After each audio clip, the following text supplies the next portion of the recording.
ನಾರಾಯಣ ನಿನ್ನ ನಾಮದ ಸ್ಮರಣೆಯ ಸಾರಾಮೃತ ಎನ್ನ ಬಾಯಿಗೆ ಬರಲಿ. ಬಾರಂಗ ಕನಸಿನೊಳಗಲಿ ನನಸಿನೊಳಗಲಿ ಮನಸ್ಸು ಕೆಟ್ಟಿರಲಿ ಮುನಿದಿರಲಿ. ಜನಕಜಾಪತಿ ನಿನ್ನ ಅಭೀಷ್ಟದ ಸ್ಮರಣೆಯ ಅಷ್ಟಾಕ್ಷರ ಮಂತ್ರ ಜಪಿಸುವ ಹಾಗೆ ಬಾರಂಗ.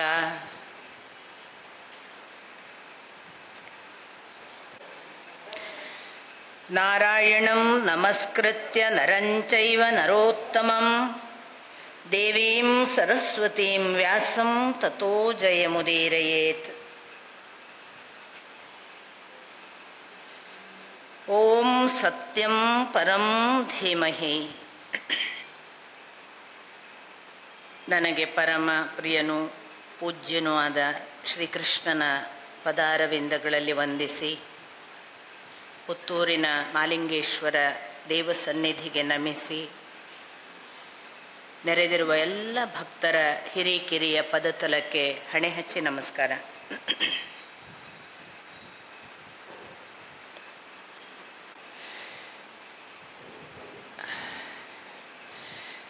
ನಿನ್ನೆ ದಿನ ನಾವು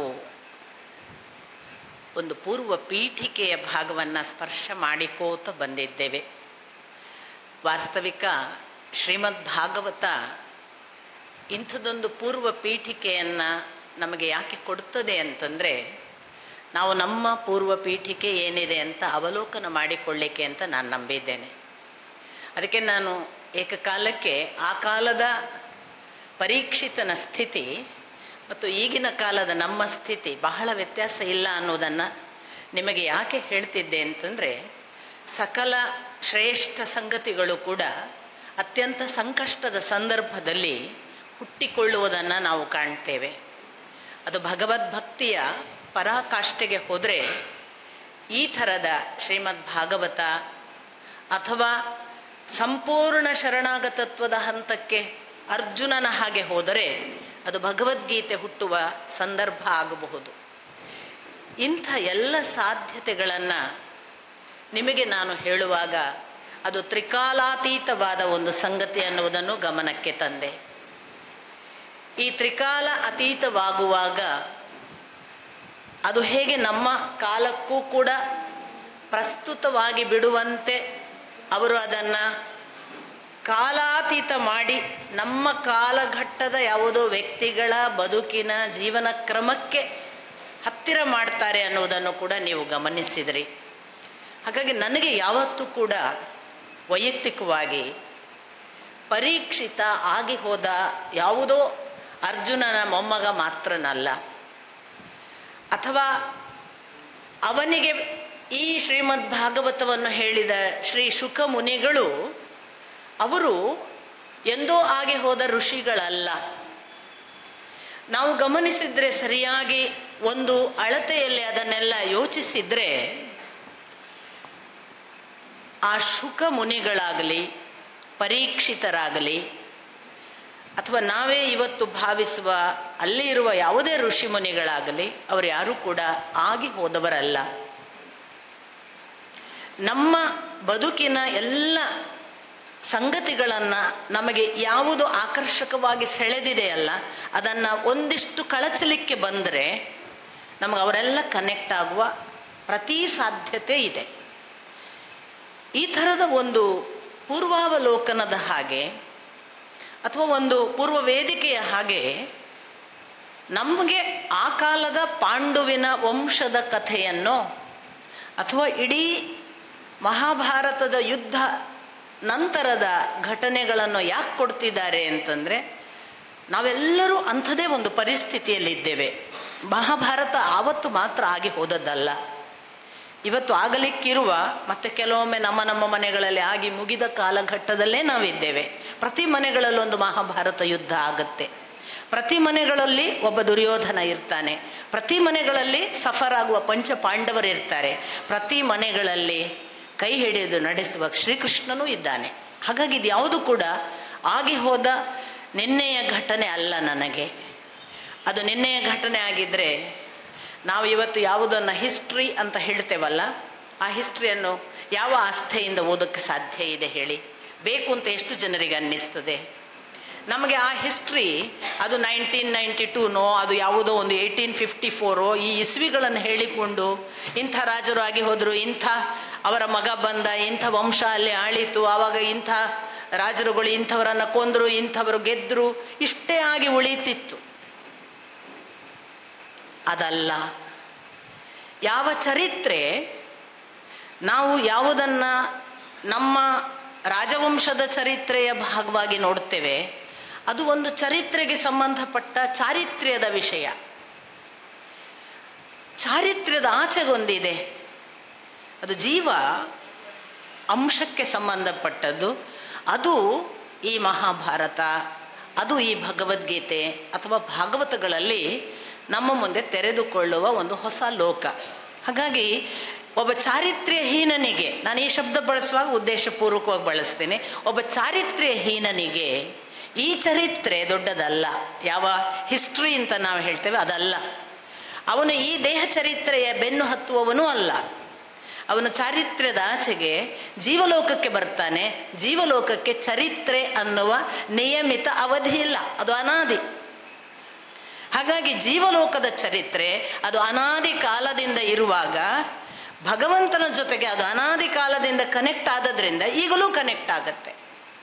ಯಾವುದೋ ಒಬ್ಬ ಆಗಿ ಹೋದ ಅಲಾವುದ್ದೀನ್ ಖಿಲ್ಜಿನೋ ಪೃಥ್ವಿರಾಜ್ ಚೌಹಾಣನೋ ನಮ್ಮ ಈಗಿನ ಭಾವಾವೇಶಕ್ಕೆ ಸ್ವಲ್ಪ ಸಮಯ ದೈಹಿಕವಾದ ಭೌತಿಕವಾದ ಸಂಸ್ಪರ್ಗಕ್ಕೆ ಬರಬಹುದೇ ಹೊರತು ಅದರ ಆಚೆಗಿನ ಜೀವಲೋಕಕ್ಕೆ ಅವರು ಡಿಸ್ಕನೆಕ್ಟೆಡ್. ಆದರೆ ಜೀವಲೋಕಕ್ಕೆ ಕನೆಕ್ಟ್ ಮಾಡುವಾಗ ಯಾರೆಲ್ಲ ಕನೆಕ್ಟ್ ಆಗ್ತಾರಲ್ಲ ಅವರು ನಮ್ಮ ಜೊತೆಗೆ ಅಥವಾ ನಾವು ಅವರ ಜೊತೆಗೆ ಆ ಕಾಲದಿಂದ ಇದ್ದೇವೆ. ಬಹೂನಿ ಜನ್ಮಾನಿ ಮೇ ವ್ಯತೀತಾನಿ, ಶ್ರೀಕೃಷ್ಣನ ಮಾತು. ತವಚ ಅರ್ಜುನ, ನಾನು ಬಹಳ ಜನ್ಮಗಳನ್ನು ಕಳೆದು ಬಂದಿದ್ದೇನೆ, ನೀನು ಕೂಡ. ನಮಗೆ ಆ ಡಿಫ್ರೆನ್ಸ್ ಗೊತ್ತಿಲ್ಲ. ನಾನು ಬಹಳ ಜನ್ಮವನ್ನು ಕಳೆದು ಬಂದಿದ್ದೇನೆ ಅನ್ನುವುದು ಭಗವಂತ ಹೇಳುವಾಗ ಅದು ಅವನ ದೊಡ್ಡ ದೊಡ್ಡ ಅಳತೆ, ನಮಗೆ ಸಿಕ್ಕಲಾಗದ ಅಳತೆ. ಆದರೆ ಅವನು ಯಾವಾಗ ನಮಗೆ ನಮ್ಮ ಹತ್ತಿರದವನಾಗ್ತಾನೆ ಅಂದರೆ ತವಚ ಅರ್ಜುನ, ನೀನು ಕೂಡ ಅಂದಾಗ ಅವನು ನಮ್ಮವನಾಗ್ತಾನೆ. ಅವನು ಜೀವ ಕೂಡ ಹೀಗೆ ಅನೇಕ ಜನ್ಮಗಳನ್ನು ಕಳೆದು ಬಂದಿದೆ ಅಂತ ಉದ್ದೇಶಿಸ್ತಿದ್ದಾನೆ. ಅಂಥ ಜೀವಲೋಕದಲ್ಲಿ ನಾನು ನಿಮಗೆ ಹೇಳಿದೆ, ಪರೀಕ್ಷಿತ ಎಷ್ಟು ಒಳ್ಳೆಯ ಸಾತ್ವಿಕ ರಾಜ, ಹೇಗೆಲ್ಲ ರಾಜ್ಯಭಾರ ಮಾಡಿ ಹೆಸರು ಪಡೆದವ, ಅಂತಿಂಥ ಗುಣಲಕ್ಷಣಗಳು ಇರುವವನಲ್ಲ. ಸಾಮ್ರಾಜ್ಯವನ್ನು ಕಟ್ಟುವುದಕ್ಕೆ ಪರೀಕ್ಷಿತನ ಹಾಗಿರಬೇಕು ಅನ್ನುವ ಹೆಸರು ಪಡೆದಂಥ ಒಬ್ಬ ವ್ಯಕ್ತಿ ಅದು ಯಾವುದೋ ಒಂದು ಸಂದರ್ಭದಲ್ಲಿ ಎಚ್ಚರ ತಪ್ಪುತ್ತಾನೆ ಅಥವಾ ವಿಧಿ ಎಚ್ಚರ ತಪ್ಪಿಸ್ತದೆ. ಪ್ರತಿಯೊಬ್ಬರಿಗೂ ಪರೀಕ್ಷೆ ಇದ್ದೇ ಇದೆ. ನಾವು ಬೀಳುವುದಕ್ಕೆ ಬಂದವರು, ನಾವು ತಪ್ಪು ಮಾಡುವುದಕ್ಕೆ ಬಂದವರು. ತಪ್ಪು ಮಾಡಿದವರು ಪಶ್ಚಾತ್ತಾಪ ಪಟ್ಟರಾಯಿತು. ತಪ್ಪು ಮಾಡಿದವ ಪಶ್ಚಾತ್ತಾಪ ಪಡುವಾಗ ಇನ್ನೊಮ್ಮೆ ತಪ್ಪು ಮಾಡದೇ ಇರುವ ಪ್ರಾಯಶ್ಚಿತ್ತ ಭಾವ ಇದ್ದರಾಯಿತು. ಕೈ ಹಿಡಿದು ನಡೆಸುವವನಿದ್ದಾನೆ. ಆದರೆ ಎಂಥ ದೊಡ್ಡವರನ್ನು ತಪ್ಪು ಮಾಡಿಸ್ತಾನೆ ಭಗವಂತ. ಯಾಕೆಂದರೆ ಬೀಳದೆ ಗತಿ ಇಲ್ಲ. ಈ ಬೀಳುವುದುಂಟಲ್ಲ ಅದು ಜಲಪಾತ, ಅದಕ್ಕೆ ಒಳ್ಳೆಯ ಉದಾಹರಣೆ.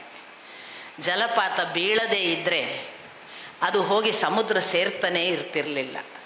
ನಾನು ಮೇಲೇನೆ ಹರಿಬೇಕು, ನಾನು ಕೆಳಕ್ಕೆ ಬೀಳಬಾರ್ದು ಅಂತ ನಿಂತ್ಕೊಂಡು ಬಿಟ್ಟಿದ್ರೆ ಕೆಳಗೆ ಬಿದ್ದರೆ ಏನಾಗ್ತೇನ ಏನ, ನನ್ನ ಅಸ್ತಿತ್ವ ಏನು ಹೋಗುತ್ತಾ ಏನ, ನಾನು ಇರುವುದನ್ನು ಕಳ್ಕೊಳ್ತೀನ ಏನ ಅನ್ನುವ ಭೀತಿಗೆ ಒಳಗಾಗಿದ್ದರೆ ಬೀಳುವಾಗ ಎಲ್ಲಿ ಬೀಳ್ತೀನಿ ಗೊತ್ತಿಲ್ಲ, ಎಷ್ಟು ಆಳ ಗೊತ್ತಿಲ್ಲ, ಬೀಳುವಾಗ ನನ್ನ ಕಣಗಳು ಚದುರಿ ಏನಾಗ್ತವೆ ಗೊತ್ತಿಲ್ಲ, ಏನಾದರಾಗಲಿ ಅಂತ ಬೀಳುತ್ತಲ್ಲ, ಒಂದು ದಿನ ಹೋಗಿ ಗುರಿ ಮುಟ್ತೇನೆ ಅಂತ ಆ ಬೀಳುವಿಕೆಯೇ ನನಗೆ ಇಲ್ಲಿ ಪರೀಕ್ಷಿತನ ಬೀಳುವಿಕೆ ಅಂತ ಅನಿಸುತ್ತೆ. ಅವನಿಗೊಂದು ಸಮುದ್ರ ಮುಟ್ಲಿಕ್ಕಿತ್ತು. ಆ ಗಂತವ್ಯವನ್ನು ತೋರಿಸುವುದಕ್ಕೆ ಭಗವಂತ ಅವನ ಕಡೆ ಒಂದು ದುಷ್ಕೃತ್ಯ ಮಾಡಿಸ್ತಾನೆ. ನೋಡಿ ಎಂಥ ಸಾತ್ವಿಕ ರಾಜ. ಒಂದು ಜಿಂಕೆ ಬೇಟೆಯಾಡಿ ಬಾಯಾರಿದವ ಶಮೀಕ ಋಷಿಗಳ ಆಶ್ರಮಕ್ಕೆ ಹೋಗ್ತಾನೆ. ಋಷಿಗಳು ಕಾಡಿನಲ್ಲಿ ಆಶ್ರಮವಾಸಿಗಳಾಗಿದ್ದುಕೊಂಡು ತಮಗೆ ಬೇಕಾದಂತೆ ಆ ಆಶ್ರಮದಲ್ಲಿ ತಾವು ಯಾವುದೋ ಋಷಿಗಳ ಆದರಾತಿಥ್ಯವನ್ನು ತೆಗೆದುಕೊಳ್ಳುವ ಸೌಕರ್ಯಗಳೆಲ್ಲ ಆಗ ಇತ್ತು ಅಂತ ಕಾಣ್ತದೆ. ಋಷಿಗಳು ಕೂಡ ಯಾರು ಬಂದರೂ ಆದರಾತಿಥ್ಯ ಮಾಡ್ತಿದ್ದಂತಹ ಪರಂಪರೆ ಇತ್ತು ಅನ್ನೋದು ನಮಗೆ ಗೊತ್ತಾಗುತ್ತೆ. ಆದರೆ ಆಶ್ಚರ್ಯ ಏನು ಅಂದರೆ ಸಮಾಧಿಸ್ಥ ಅವಸ್ಥೆಯಲ್ಲಿದ್ದ ಶಮೀಕ ಋಷಿಗಳಿಗೆ ಬಂದವನು ರಾಜ ನೀರು ಕೇಳ್ತಿದ್ದಾನೆ, ಯಾವುದು ಗೊತ್ತಾಗಲಿಲ್ಲ. ಸಮಾಧಿಸ್ಥ ಅವಸ್ಥೆ ಅಂದರೆ ಅದು ಸತ್ತ ಹಾಗೆ. ನಾವು ಯಾವುದನ್ನು ಸತ್ತ ಮೇಲೆ ಸಮಾಧಿ ಅಂತೇವಲ್ಲ, ಅದನ್ನು ಋಷಿಗಳು ಬದುಕಿರುವಾಗ ಮಾಡಿದ್ರು. ಅವರಿಗೆ ಇಲ್ಲಿಯ ಯಾವ ಅರಿವು ಇಲ್ಲದ ಒಂದು ಡೆತ್ ಅದು. ಅವರಿಗೆ ನಿಜಕ್ಕೂ ಹೊರಗಿನದ್ದು ಯಾವುದು ಗೊತ್ತಿರೋದಿಲ್ಲ. ನಾಟಕ ಅಲ್ಲ. ನಿಮಗಿದಕ್ಕೆ ಆ ಕಾಲದ ಕಥೆಗಳನ್ನು ಹೇಳಿದರೆ ಗೊತ್ತಾಗೋದಿಲ್ಲ. ಈ ಕಾಲಕ್ಕೇನೆ ಅಥವಾ ಈಗೊಂದು 100 ವರ್ಷಗಳ ಹಿಂದಿನ ಅವಧಿಯ ಶ್ರೀರಮಣರು ಕೂಡ ಇಂಥ ಸಮಾಧಿಸ್ಥ ಅವಸ್ಥೆಯಲ್ಲಿ ಹೇಗೆಲ್ಲ ಇದ್ದರು ಅಂತ ವಿವರಿಸುವ ಘಟನೆಗಳಿವೆ. ಒಂದು ಸಂದರ್ಭ,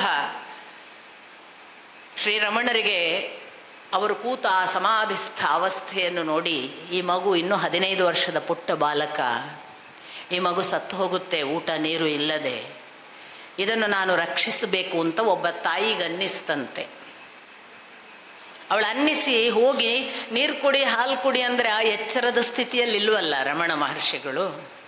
ಪುಟ್ಟ ವೆಂಕಟರಮಣ ಅನ್ನುವ ಹೆಸರಿನ ಬಾಲಕ, ತಾಯಿ ತನ್ನ ತಾಯಿತನದ ಅಕ್ಕರಾತಿಯಿಂದ ಈ ಮಗುವಿಗೆ ಸ್ವಲ್ಪ ನೀರಾದರೂ ಬಾಯಿಗೆ ಹೋಗಲಿ, ಹಾಲಾದರೂ ಹೋಗಲಿ ಅಂತ ಬಾಯಿಯನ್ನು ಒತ್ತಾಯಪೂರ್ವಕ ತೆರೆದು ಹಾಲಿನ 1-2 ಚಮಚ ಹಾಕಿ ಬರ್ತಿದ್ಲಂತೆ. ಬದುಕಿಕೊಳ್ತದೆ ನಾಳೆ ತನಕ, ಏನೋ ಒಂದು ಸ್ವಲ್ಪ ಆದರೂ ಹೊಟ್ಟೆಗೆ ಹೋಗ್ಕೊಂಡು ಅಂತ. ಮರುದಿವಸ ಬಂದು ಮತ್ತೆ ಬಾಯಿ ತೆರೆದು ಹಾಲು ಹಾಕಬೇಕು ಅಂತ ನೋಡುವಾಗ ನಿನ್ನೆಯ ಹಾಲು ಹಾಗೆ ಇತ್ತು ಅಂತ. ಅದು ಸಮಾಧಿಸ್ಥ ಅವಸ್ಥೆ, ಉಗುಳು ನುಂಗದ ಸ್ಥಿತಿ. ಅಲ್ಲಿ ಎಚ್ಚರವೇ ಇಲ್ಲದ ಪರಾಕಾಷ್ಠೆ. ಇದು ಯಾರಿಗೆ ಸಾಧ್ಯ? ಒಬ್ಬ ಋಷಿಗಳು ತಮ್ಮ ಸಾಧನೆಯ ಪಥದಲ್ಲಿ ನಡೆದವರು, ಆ ಸಾಧನೆಯ ತುದಿಗೆ ಹೋದವರಿಗೆ ಅದು ಸಾಧ್ಯ. ಅಂಥ ಸ್ಥಿತಿಯಲ್ಲಿದ್ದಾನೆ ಶಮೀಕ ಋಷಿಗಳು. ಆದರೆ ಸಾತ್ವಿಕ ರಾಜನಿಗೆ ಗೊತ್ತಾಗಲಿಲ್ಲ ನೋಡಿ. ಎಂಥ ಒಳ್ಳೆಯವನು, ಪರಂಪರೆಯಿಂದ ಎಲ್ಲ ಗೊತ್ತಿರುವವನು, ಋಷಿಮುನಿಗಳನ್ನು ಆದರದಿಂದ ಕಂಡವನು, ಎಂದೂ ಕೂಡ ಯಾರಿಗೂ ಅನಾದರ ಮಾಡಿದವನಲ್ಲ. ಅವನಿಗೆ ಆ ಕ್ಷಣಕ್ಕೆ ತನ್ನ ಹಸಿವಿನ ಕಾರಣವೋ ಬಾಯಾರಿಕೆಯ ಕಾರಣವೋ ಅದರ ಪರಿಣಾಮದಿಂದ ಉಂಟಾಯಿತೋ ಗೊತ್ತಿಲ್ಲ, ಒಂದು ಥರದ ಅಹಂಕಾರ ಉದ್ದೀಪನವಾಗಿರಬೇಕು. ನಾನು ರಾಜ ಬಂದಿದ್ದೀನಿ, ಆದರೂ ಈ ಋಷಿ ಒಂದು ಸಾಮಾನ್ಯ ಪರಿಜ್ಞಾನದಿಂದ ಕೂತ್ಕೋ ಅನ್ನುವ ಒಂದು ಸಣ್ಣ ಔಪಚಾರಿಕ ಸಂಗತಿಗಳನ್ನು ಮಾಡಲಿಲ್ವಲ್ಲ, ಒಂದು ಹನಿ ನೀರು ಕೊಡಲಿಲ್ವಲ್ಲ ಅಂತ ಕುಪಿತನಾದ. ಆದರೆ ರಾಜನಿಗೆ ಏನು ಮಾಡ್ಬೋದು? ಶಾಪ ಕೊಡುವಷ್ಟೆಲ್ಲ ಅವನು ರಾಜರ್ಷಿಯಾಗಿ ದೊಡ್ಡವನಲ್ಲ. ಅವನಿಗೆ ಏನು ಮಾಡ್ಬೋದು? ಅವನ ಕಡೆಯಿಂದ ಅಷ್ಟು ಮಾಡಿದ.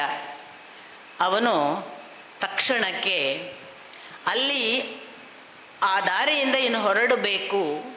ಅಲ್ಲೊಂದು ಸತ್ತ ಹಾವಿನ ಹೆಣ ಇತ್ತು, ಅದನ್ನು ಎತ್ತಿ ಶಮೀಕರ ಕೊರಳಿಗೆ ಹಾಕಿ ಹೋದ. ಇಷ್ಟೇ. ಶಮೀಕರ ಎಚ್ಚರದ ಪ್ರಜ್ಞೆ ಇಲ್ಲದಿರುವುದು ಅವರಿಗೆ ಗೊತ್ತಿಲ್ಲ. ಆದರೆ ಅಲ್ಲಿ ನೋಡಿದ ಒಬ್ಬ ಹುಡುಗ ಅಥವಾ ಋಷಿಗಳ ಆಶ್ರಮದ ಒಬ್ಬ ಶಿಷ್ಯನ ವಠಾರದವ, ಅವನು ನೋಡಿ ಆ ಶಮೀಕರ ಮಗ ಶೃಂಗಿಗೆ ವಿಷಯ ತಿಳಿಸಿದ. ಹೀಗೆ ಆಗಿದೆ, ನಿನ್ನ ಅಪ್ಪನಿಗೆ ಹೀಗೆ ಪರೀಕ್ಷಿತ ಕೊರಳಿಗೆ ಹಾವು ಹಾಕಿ ಹೋಗಿದ್ದಾನೆ. ಶೃಂಗಿಗೆ ಮೊದಲೇ ಋಷಿಗಳ ಮಗ, ಎರಡನೇದು ಅವನಲ್ಲೂ ಋಷಿತ್ವದ ಯಾವುದೋ ಎಲ್ಲ ತಪಸ್ಸಿನ ಬಲಗಳಿವೆ. ಅಂಥ ಋಷಿತ್ವ ಮತ್ತು ತಂದೆಯ ಮೇಲಿನ ಆ ಕಾರಣ ಏನು ಭಾವ ಇತ್ತಲ್ಲ, ಅದರೆಲ್ಲದರ ಪ್ರತಿಫಲನವಾಗಿ ಅವನು ಕುಪಿತನಾಗಿ ಶಪಿಸಿಬಿಟ್ಟ ಪರೀಕ್ಷಿತನಿಗೆ, ಇಂದಿನಿಂದ 7 ದಿನಕ್ಕೆ ನನ್ನ ಅಪ್ಪನ ಕೊರಳಿಗೆ ಹಾವು ಹಾಕಿದ ಹಾವಿನ ಹೆಣವನ್ನು ಹಾಕಿದ ಆ ರಾಜ ಪರೀಕ್ಷಿತ ತಕ್ಷಕನಿಂದ ಕಚ್ಚಿ ಸಾಯಲಿ ಅಂತ. ಇಷ್ಟು ಹೇಳಿ ಮನೆಗೆ ಬಂದ. ಅಪ್ಪ ಕೊರಳ ಮೇಲೆ ಹಾವಿನ ಹೆಣ ಹಾಕ್ಕೊಂಡು ಸಮಾಧಿಸ್ಥ ಸ್ಥಿತಿಯಲ್ಲೇ ಇದ್ದಾರೆ. ಈ ಅವಮಾನವನ್ನು ನೋಡಲಿಕ್ಕಾಗದೆ ಶೃಂಗಿ ದುಃಖಿಸಿ ಧ್ವನಿ ತೆಗೆದು ಅಳುವಾಗ ಸಮಾಧಿಸ್ಥ ಅವಸ್ಥೆಯಲ್ಲಿದ್ದ ಗುರುಗಳಿಗೆ ಎಚ್ಚರ ಆಗ್ತದೆ. ಯಾಕಪ್ಪ, ಯಾಕೆ ಅಳ್ತಿ? ಹೀಗೆ ಘಟನೆ ಮತ್ತು ಶಾಪ ಕೊಟ್ಟದ್ದನ್ನು ಹೇಳಿದ. ತಂದೆ ಹೇಳ್ತಾರೆ, ಇದೇನು ಜೀವಂತ ಹಾವಲ್ಲ, ಕಚ್ಚಿ ನನಗೇನು ಮಾಡುವಂತಹ ವಿಷಪ್ರದವಾದ ಯಾವ ಪ್ರಾಣಿ ಅಲ್ಲ, ಸತ್ತ ಹಾವಿನ ಹೆಣ ಹಾಕಿದ್ದಾನೆ. ಅವನೊಬ್ಬ ಒಳ್ಳೆಯ ರಾಜ, ಪ್ರಜೆಗಳಿಗೆ ಒಂದೂ ಕೆಡುಕು ಮಾಡದ ಅತ್ಯಂತ ಸಾತ್ವಿಕ ರಾಜ. ಅಂಥವನನ್ನು ಯಾಕೆ ಶಪಿಸಲಿಕ್ಕೆ ಹೋದಿ? ನೀನು ಮಾಡಬಾರದಿತ್ತು ಅಂತ ಅಪ್ಪ ಮಗನನ್ನು ಎಚ್ಚರಿಸ್ತಾನೆ. ನಾನು ಯಾವಾಗಲೂ ಹೇಳೋದು, ನಮ್ಮ ತಂದೆಗಳಾದರೆ ಭಾರಿ ಹೆಮ್ಮೆ ಪಡ್ತಿದ್ರು. ಪರವಾಗಿಲ್ಲ, ನನ್ನ ಮಗ ನನಗೆ ಅವಮಾನ ಮಾಡಿದ್ದಕ್ಕೆ ಚೆನ್ನಾಗಿ ಶಿಕ್ಷೆ ಕೊಟ್ಟಿದ್ದಾನೆ ಅಂತ ಸಂತೋಷ ಪಡ್ತಿದ್ರು. ಸಂತೋಷ ಪಡಬಾರದು ಅನ್ನೋದು ಋಷಿಗಳ ಸೂಚನೆ. ಏನು ಹಾನಿಯಾಗಿದೆ ನನಗೆ? ಅದೊಂದು ಹಾವಿನ ಹೆಣ, ನನಗೇನು ಕಚ್ಚಲಿಲ್ಲ. ಯಾವುದು ಮಾನ ಅಪಮಾನ? ಯಾವುದಾದ್ರೂ ಮಾನ ಅಪಮಾನ ಬೇರೆಯವರಿಂದ ಆಗ್ತದ? ನಮ್ಮಿಂದಲೇ ಅಲ್ವಾ ನಮ್ಮ ಮಾನವೂ ಅಪಮಾನವು. ಒಬ್ಬ ತಂದೆ, ನೀನು ಹೀಗೆ ಮಾಡಬಾರ್ದಿತ್ತು, ಅದರಲ್ಲೂ ದೊರೆಯನ್ನು ಶಪಿಸಿದ್ದಿ. ದೊರೆಯ ಶಾಪ ಅಂತಂದರೆ ಅದು ನಿನಗೇ ಒಳಿತಲ್ಲಪ್ಪ, ಇಡೀ ಒಂದು ದೇಶವನ್ನು ಈಗ ನೀನು ಅರಾಜಕ ಸ್ಥಿತಿಗೆ ದೂಡುತ್ತಿ. ಮಾತ್ರವಲ್ಲ, ಒಬ್ಬ ರಾಜ ಅಂತಂದರೆ, ಇದು ಶ್ರೀಮದ್ ಭಾಗವತ ಪೃಥುವಿನ ಸಂದರ್ಭದಲ್ಲೂ ಹೇಳುತ್ತೆ, ಒಬ್ಬ ರಾಜ ಅಂತಂದರೆ ರಾಜ ತಾನು ರಾಜನಾಗಿ ದೀಕ್ಷೆ ತೆಗೆದುಕೊಂಡ ಕ್ಷಣಕ್ಕೆ ದೇವಲೋಕದ ಸಕಲ ದೇವತೆಗಳು ಅವನಲ್ಲಿ ಬಂದು ಉಪಸ್ಥಿತರಾಗ್ತಾರಂತೆ, ಇದನ್ನು ನಡೆಸುವುದಕ್ಕೆ, ಅವನಿಗೆ ಬಲ ಕೊಡುವುದಕ್ಕೆ. ಇದನ್ನು ನೀವು ದಯವಿಟ್ಟು ಅಪಾರ್ಥ ಭಾವಿಸಬಾರ್ದು. ಕೇಡು ಮಾಡುವ ರಾಜರನ್ನು ಏನು ಮಾಡೋದು? ದುಷ್ಟರು ಬಂದು ಅವರಲ್ಲಿ ನೆಲೆಸ್ತಾರೆ ಅಂತ ಯೋಚಿಸಬೇಕು. ಯಾಕೆ ಅಂದರೆ ದುರ್ಯೋಧನನ ಸಂದರ್ಭದಲ್ಲಿ ಅದು ಪ್ರೂವ್ ಆಗುತ್ತೆ ನೋಡಿ ನಿಮಗೆ. ಜಯದ್ರಥನ ಕಾರಣವಾಗಿ ಯಾವ ಒಂದು ಅವಮಾನ ಆಯಿತು, ಆ ಥರನೇ ದುರ್ಯೋಧನನಿಗೊಂದು ಅವಮಾನ ಆಗುತ್ತೆ, ನಿಮಗೆ ಗೊತ್ತು. ದುರ್ಯೋಧನನಿಗಾದ ಅವಮಾನದಲ್ಲಿ ಕರ್ಣ ಕೂಡ ಓಡಿ ಹೋಗ್ತಾನೆ ವನವಾಸದ ಸಂದರ್ಭದಲ್ಲಿ, ಯಾರೂ ಅವನನ್ನು ರಕ್ಷಿಸೋದಿಲ್ಲ. ದುರ್ಯೋಧನ ಪ್ರಾಯೋಪವೇಶಕ್ಕೆ ಕೂತ್ಕೊಳ್ತಾನೆ, ಸತ್ತೋಗ್ತೀನಿ ಅಂತ, ಇಷ್ಟು ಅವಮಾನ ಆಗಿ ಬದುಕಬಾರ್ದು ಅಂತ. ಆ ಸಂದರ್ಭದಲ್ಲಿ ದುರ್ಯೋಧನನಿಗೆ ಒಂದು ಥರದ ನಿದ್ರೆಯೋ ಕನಸೋ ಒಂದು ಸಂಭವಿಸ್ತದೆ. ಆ ಸಂಭವಿಸುವ ಕನಸಿನಲ್ಲಿ ಅವನಿಗೆ ಆಸುರಿ ಶಕ್ತಿಗಳು ಬಂದು, ನಿನಗೆ ಇಂತಿಂಥ ಕಾರಣಗಳು ಇವೆ, ಇನ್ನು ಮುಂದೆ ಇಂತಿಂಥ ಕೆಲಸಗಳಿವೆ, ನಾವಿದ್ದೇವೆ, ಸಾಯ್ಬೇಡ ಅಂತ ಹೇಳ್ತವೆ. ನೋಡಿ, ಒಬ್ಬ ಕೆಟ್ಟ ರಾಜನಲ್ಲಿ ಕೆಟ್ಟ ಶಕ್ತಿಗಳು ನಡೆಸ್ಲಿಕ್ಕೆ ಬಂದು ಅವನಲ್ಲಿ ಮನೆ ಮಾಡ್ತಾವೆ ಅಂತ ಪ್ರೂವ್ ಆಗತ್ತೆ. ಹಾಗಾಗಿ ರಾಜನಲ್ಲಿ ಒಳ್ಳೆಯ ರಾಜ ಇದ್ದರೆ, ಪೃಥುವಿನ ಹಾಗೆ ಪರೀಕ್ಷಿತನ ಹಾಗೆ ಇದ್ದರೆ, ಒಳ್ಳೆಯ ದೇವತೆಗಳು ಬಂದು ಅವನಲ್ಲಿ ನೆಲೆ ನಿಲ್ತಾರೆ. ಶಮೀಕರಿಗೆ ಅದು ಗೊತ್ತಿತ್ತು. ಅವರು ಶೃಂಗಿಗೆ ಹೇಳ್ತಾರೆ, ನೀನು ಹೀಗೆ ಮಾಡುವುದಲ್ಲ, ಅಂಥ ರಾಜ ಸಕಲ ದೇವತೆಗಳಿಂದ ತಾನು ತಮ್ಮ ರಾಜ್ಯವನ್ನು ನಡೆಸ್ತಾ ಇದ್ದವ, ಅಂಥವನನ್ನು ನೀನು ಶಪಿಸಿದ್ದಿ ಅಂತ ಹೇಳಿ, ಇವರ ಒಳ್ಳೆಯತನ ಹೇಗೆ ಅಂದರೆ, ಕನಿಷ್ಠ ಅವನಿಗೆ ಗೊತ್ತಾಗಲಿ 7 ದಿನಕ್ಕೆ ಸಾವು ಬರುತ್ತೆ ಅಂತ, ಅವನು ರಕ್ಷಿಸಿಕೊಳ್ಳುವುದಕ್ಕಾದರೂ ಒಂದು ವ್ಯವಸ್ಥೆ ಮಾಡಿಕೊಳ್ಳಲಿ ಅಂತ ಗೌರಮುಖನ ಮುಖಾಂತರ ವಿಷಯವನ್ನು ಹೇಳಿ ಕಳುಹಿಸ್ತಾರೆ. ಪರೀಕ್ಷಿತನಿಗೆ ವಿಷಯ ಗೊತ್ತಾಗ್ತದೆ. ಈ ವಿಷಯವನ್ನು ತಿಳಿದ ಪರೀಕ್ಷಿತ ತಕ್ಷಣ, ನಾನು ಮಾಡಿದ ತಪ್ಪಿಗೆ ಅದು ಸರಿಯಾದ ಪ್ರಾಯಶ್ಚಿತ್ತ, ನಾನು ಆ ಒಂದು ತಪ್ಪಿಗೆ ಮಾಡಿದ ಏನು ಆ ಶಾಪ ಇದೆ ಅದನ್ನು ನಿಜವಾಗಿಯೂ ಅನುಭವಿಸ್ತೇನೆ, ಮತ್ತು ಅದರಿಂದ ಏನು ನಾನು ಮುಕ್ತಿ ಪಡೆಯಬಹುದೋ, ಒಳಿತಾಗಬಹುದೋ ಅದರ ಕಡೆಗೆ ಹೊರಡ್ತೇನೆ ಅಂತ ಈ ಶಾಪವನ್ನು, ಅದೇ ನಮಗಾಗುವ ಕೆಡುಕುಗಳನ್ನು ಒಳಿತಿಗೆ ಪರಿವರ್ತಿಸುವುದುಂಟು ನೋಡಿ, ಅದು ಒಳ್ಳೆಯವನ ಲಕ್ಷಣ. ನಮಗೊಂದು ಕೇಡಾಗ್ತದೆ, ನಮಗೊಂದು ಯಾವುದೋ ದುಷ್ಟತನದ ಸಂದರ್ಭ ಬರುತ್ತೆ, ನಮ್ಮನ್ನು ಎಲ್ಲವಾಗಿಸುವ ಯಾವುದೋ ಘಟನೆ ಬರ್ತದೆ. ಆ ಎಲ್ಲವಾಗಿಸುವ ಘಟನೆಗೆ ಬೆನ್ನು ಹಾಕುವುದಲ್ಲ, ಮುಖಾಮುಖಿ ಆಗುವಾಗ ಅದನ್ನು ಪರಿವರ್ತಿಸುವ ಒಂದು ಪ್ರೇಮ ನಮ್ಮಲ್ಲಿ ಸಂಭವಿಸಬೇಕು.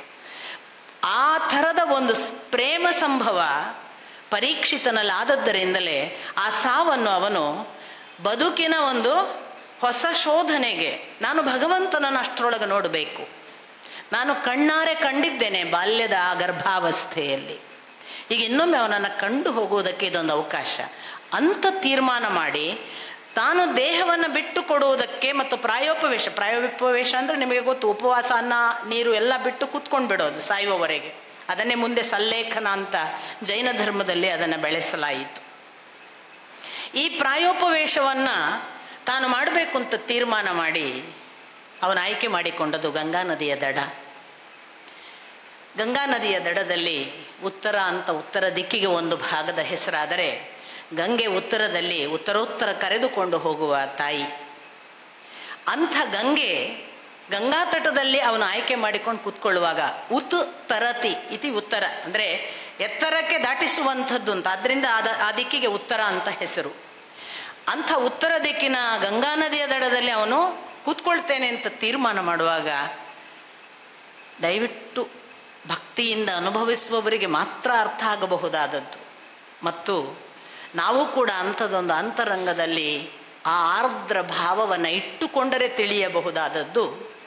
ಅವತ್ತು ಪರೀಕ್ಷಿತ ಕೂತ್ಕೊಳ್ಳುವಾಗ ಇದ್ದಕ್ಕಿದ್ದ ಹಾಗೆ ಅವನ ಮುಂದೆ ಸಕಲ ಋಷಿಗಳು ಬಂದು ಕೂತರಂತೆ.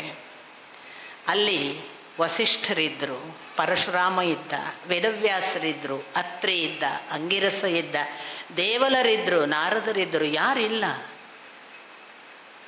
ಎಲ್ಲ ಮುನಿಗಳು ಬಂದು ಕೂತದ್ದು ನೋಡಿ ಅವನು ಚಕಿತನಾದನಂತೆ. ನೋಡಿ, ನಾನು ಸಾಯುವುದಕ್ಕೆ ಸಿದ್ಧನಾದವನಿಗೆ ಸಾವಿನ ಆಚೆಗಿನ ಲೋಕವನ್ನು ಕಂಡವರು ಬಂದು ಅನುಗ್ರಹಿಸ್ತಾರೆ. ನಾನು ಸಾಯುತ್ತೇನೆ ಅಂತ ಸಿದ್ಧನಾದದ್ದು ಪರೀಕ್ಷಿತ ನಾವು ನೀವು ಮಾಡುವ ಆತ್ಮಹತ್ಯೆಯ ಭಾಗವಲ್ಲ. ಭಗವಂತನನ್ನು ಕಂಡು ನಾನು ಇಲ್ಲವಾಗಬೇಕು ಅನ್ನುವ ಆ ಆತ್ಯಂತಿಕ ಸ್ಥಿತಿಯ ಒಂದು ಸಮರ್ಪಣೆ. ಅಂಥ ಸಮರ್ಪಣೆಗೆ ಭಗವಂತನೇ ಅನುಗ್ರಹಿಸ್ತಾನೆ ಅನ್ನುವ ಹಾಗೆ ಪೂರ್ವ ಪೀಠಿಕೆಯಾಗಿ ಅಷ್ಟು ಜನ ಋಷಿಗಳು ಕಾಣಿಸಿಕೊಂಡರು. ಇವನಿಗೆ ನನಗೆ ಎಷ್ಟು ಪುಣ್ಯ ಮಾಡಿರಬೇಕು, ನಾನು ಇಷ್ಟು ಜನ ಋಷಿಗಳು ಬಂದು ಕೂತಿದ್ದಾರೆ ಅಂದರೆ ಇದು ನನ್ನ ಯಾವುದೋ ಸುಕೃತದ ಫಲ. ನಾನು ಇದನ್ನು ನಿಮ್ಮ ಪಾದಾರವಿಂದಗಳಿಗೆ ಅರ್ಪಿಸಿ ನನ್ನೆಲ್ಲ ಇಷ್ಟೂ ದಿನದ ಎಲ್ಲ ಚಟುವಟಿಕೆಗಳನ್ನು ಆ ಭಗವಂತನಿಗೆ ಒಪ್ಪಿಸಿ ಆ ಭಗವಂತನನ್ನು ಕಾಣುವುದಕ್ಕೆ ನಿಮ್ಮ ಆಶೀರ್ವಾದ ಬೇಡ್ತೇನೆ ಅಂತ ಕೂತ್ಕೊಳ್ತಾನೆ. ಬಹಳ ದೊಡ್ಡ ಆಶ್ಚರ್ಯ ಏನು ಅಂತಂದರೆ, ಅಂಥ ಹೊತ್ತಿನಲ್ಲಿ ವೇದವ್ಯಾಸರ ಅತ್ಯಂತ ವಿಶೇಷನಾದ ಒಬ್ಬ ಮಗ ಶುಕಮುನಿ ಅಲ್ಲಿ ಕಾಣಿಸಿಕೊಳ್ತಾರೆ. ಈ ಶುಕಮುನಿಗಳು ಎಂಥವರು? ಅದೇ ಒಂದು ವಿವರಣೆ ನಿಮಗೆ ನಾನು ಹೇಳಿದೆ. ನಮ್ಮ ಇಡೀ ಪುರಾಣ ಗ್ರಂಥಗಳಿರಬಹುದು, ಮಹಾಭಾರತ ಇರಬಹುದು, ಭಗವದ್ಗೀತೆ ಇರ್ಬೋದು, ಅಥವಾ ಇನ್ಯಾವುದೇ ಕೃತಿಗಳನ್ನು, ರಾಮಾಯಣ ಇರಬಹುದು, ಅದೊಂದು ಥರ ಫ್ಲ್ಯಾಶ್ ಬ್ಯಾಕ್ ಟೆಕ್ನಿಕ್ ಅಂತ. ಇವತ್ತು ಕಥೆ ಹೇಳುವಾಗ ಸಾವಿರಾರು ವರ್ಷಗಳದ್ದು, ನೂರಾರು ವರ್ಷಗಳ ಹಿಂದಿನ ಕಥೆಯನ್ನು ಹೇಳೋದು. ಅವರ ಫ್ಲ್ಯಾಶ್ ಬ್ಯಾಕ್ ಟೆಕ್ನಿಕ್ ಒಂದು ಹೇಗೂ ಇದೆ.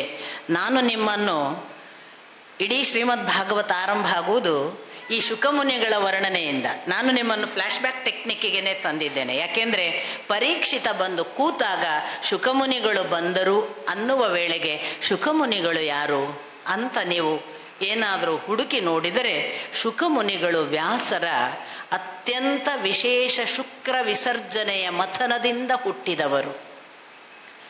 ಶುಕ ಅಂತ ಅದಕ್ಕೆ ಅವರಿಗೆ ಹೆಸರು. ಅವರ ಶುಕ್ರ ವಿಸರ್ಜಿತವಾದ ಶುಕ್ರವನ್ನು ಮಥಿಸ್ತಾ ಮಥಿಸ್ತಾ ಹುಟ್ಟಿದವನಾದ್ದರಿಂದ ಅವರಿಗೆ ಶುಕ ಅಂತ ಹೆಸರಿಟ್ಟಿದ್ರು.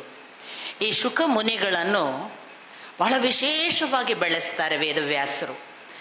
ಅದು ಒಂದು ಒಬ್ಬ ಮಹರ್ಷಿ ತನ್ನ ಮಗನನ್ನು ಹೇಗೆ ಬೆಳೆಸಬೇಕು ಅನ್ನೋದಕ್ಕೆ ಮಾದರಿ. ಅಥವಾ ನಾವೆಲ್ಲ ತಿಳಿತೇವಲ್ಲ, ಒಬ್ಬ ಮಹರ್ಷಿ ತಾನೇ ಎಲ್ಲ ವಿದ್ಯಾಭ್ಯಾಸ ಕೊಟ್ಟು ಮಗನನ್ನು ರೆಡಿ ಮಾಡ್ತಾನೆ ಅಂತ, ಅದಕ್ಕಿಂತ ಭಿನ್ನವಾದ ಒಂದು ಮಾದರಿ. ವೇದವ್ಯಾಸರು ಎಲ್ಲೂ ಪಾಠ ಮಾಡೋದಿಲ್ಲ.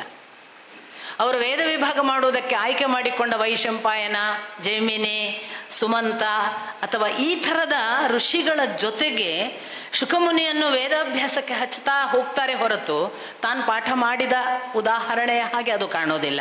ನಂತರದಲ್ಲಿ ಎಲ್ಲಿ ಅಂದರೆ ಬಹಳ ಆಶ್ಚರ್ಯಕಾರಕ, ವೇದವ್ಯಾಸರು ತನ್ನ ಮಗನನ್ನು ವೃತ್ತಿ ಅಥವಾ ಪ್ರವೃತ್ತಿ ಮಾರ್ಗ ಮತ್ತು ನಿವೃತ್ತಿ ಮಾರ್ಗದ ಪಾಠಕ್ಕೆ ಯಾರ ಹತ್ರ ಇಡುವುದು ಅಂದರೆ ಜನಕರಾಜನ ಹತ್ರ.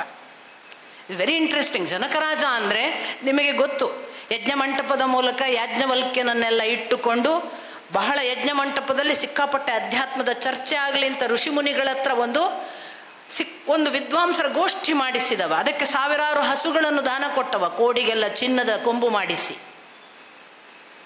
ಆ ಜನಕರಾಜ ಅಷ್ಟಾವಕ್ರನಿಗೆ ಎಂಥ ಪ್ರಶ್ನೋತ್ತರಗಳನ್ನು ಕೇಳಿದವ. ನೀವು ಒಂದು ಹಂತದಲ್ಲಿ ಜನಕರಾಜ ರಾಜನ ಅಂತ ಅನಿಸಿಬಿಡುತ್ತೆ. ಆ ಮಟ್ಟಕ್ಕೆ ಅವನ ಅಧ್ಯಾತ್ಮದ ತುದಿ.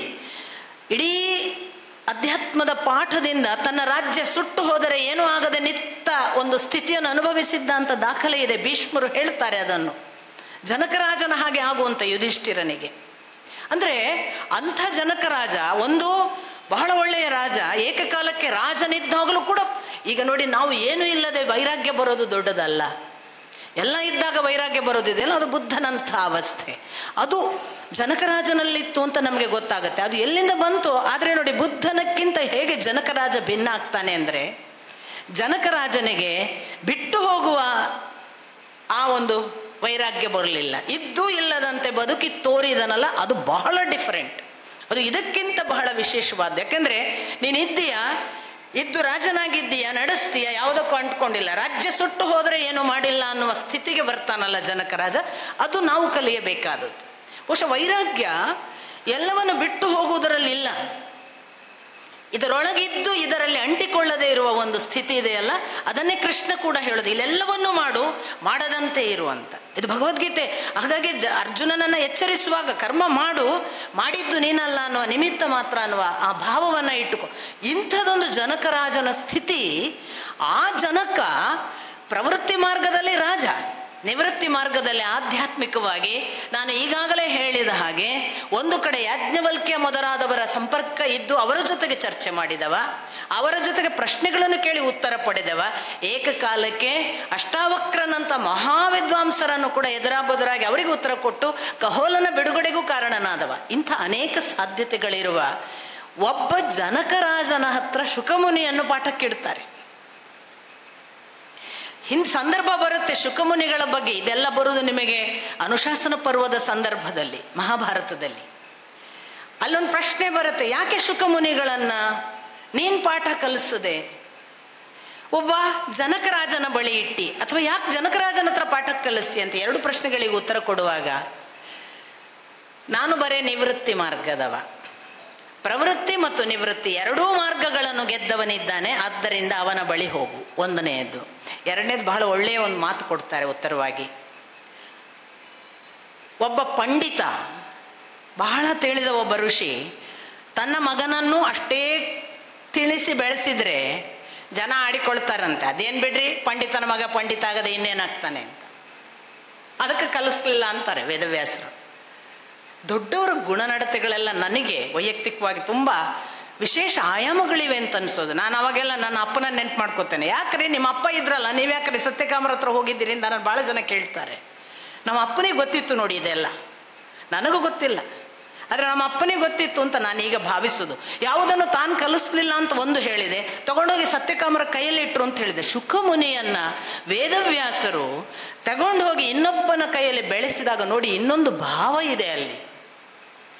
ಅವರು ಶುಕಮುನಿಗಳು ತಾನು ಉತ್ತರೋತ್ತರ ಹೋಗ್ತಾರೆ ತನ್ನ ಆ ವಿದ್ಯಾರ್ಜನೆಯ ನಂತರದಲ್ಲಿ. ಅವರು ಆ ಆಧ್ಯಾತ್ಮಿಕ ತುದಿಗೆ ಹೋಗುವಾಗ ಜಗತ್ತು ಈ ಕಡೆ ತಂದೆ ಯಾವುದು ನೆನಪಿಲ್ಲದ ತೀರ ಉನ್ನತ ಅವಸ್ಥೆಗೆ ಹೋಗ್ತಾರೆ. ವೇದವ್ಯಾಸರಿಗೆ ಮಗನೆಂಬ ಮೋಹ ಕಾಡುತ್ತದೆ.